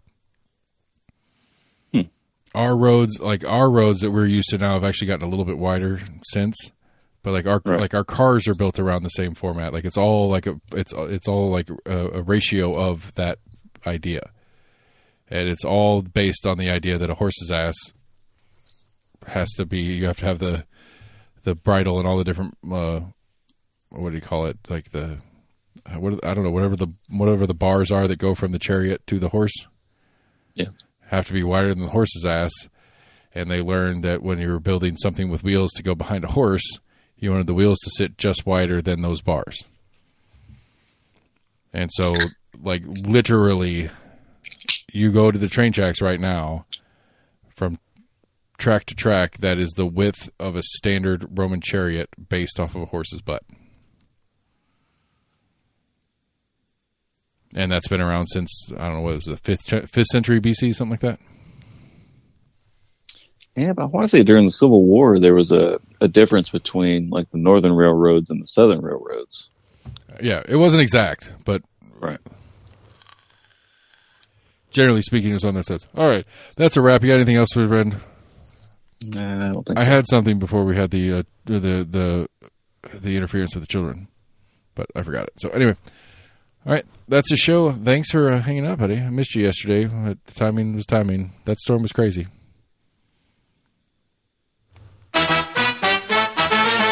All right, y'all. That's a podcast. We do what we do. We talk about what we talk about. Congratulations to our victorious new city councilors. We will get to see them get to work here in a couple more weeks. I think the swearing in's the very end of November, very 1st of December. I can't recall which. Parade season is upon us, everybody. We got the Veterans Day Parade coming up. We've got the Homecoming Parade at University of Tennessee coming up, which I'm not participating in either one of those, but I am going to be at the WIVK Christmas Parade as well as the Rocky Hill Christmas Parade in consecutive nights on the 5th and 6th of December. So if you want to come see us, you want to come see the Compass guys, you want to come see some pirate float thing that we built, whatever. Come check us out. We'll be at both those parades. I love a parade. Almost Agreement at gmail.com, Facebook, Twitter, YouTube, go to the website, almostagreement.com, and check out what we go on there. And I think that's everything. Podcast providers, text, share, do what you can do to support the show. I feel like I'm forgetting something, but I don't know. It's late. It's the wrong day of the week, so I'm going to pack this thing up. I'm going to get it out for you guys as soon as I can because we're already 14 hours late, so we'll see what we do. Bye, everybody. Good night.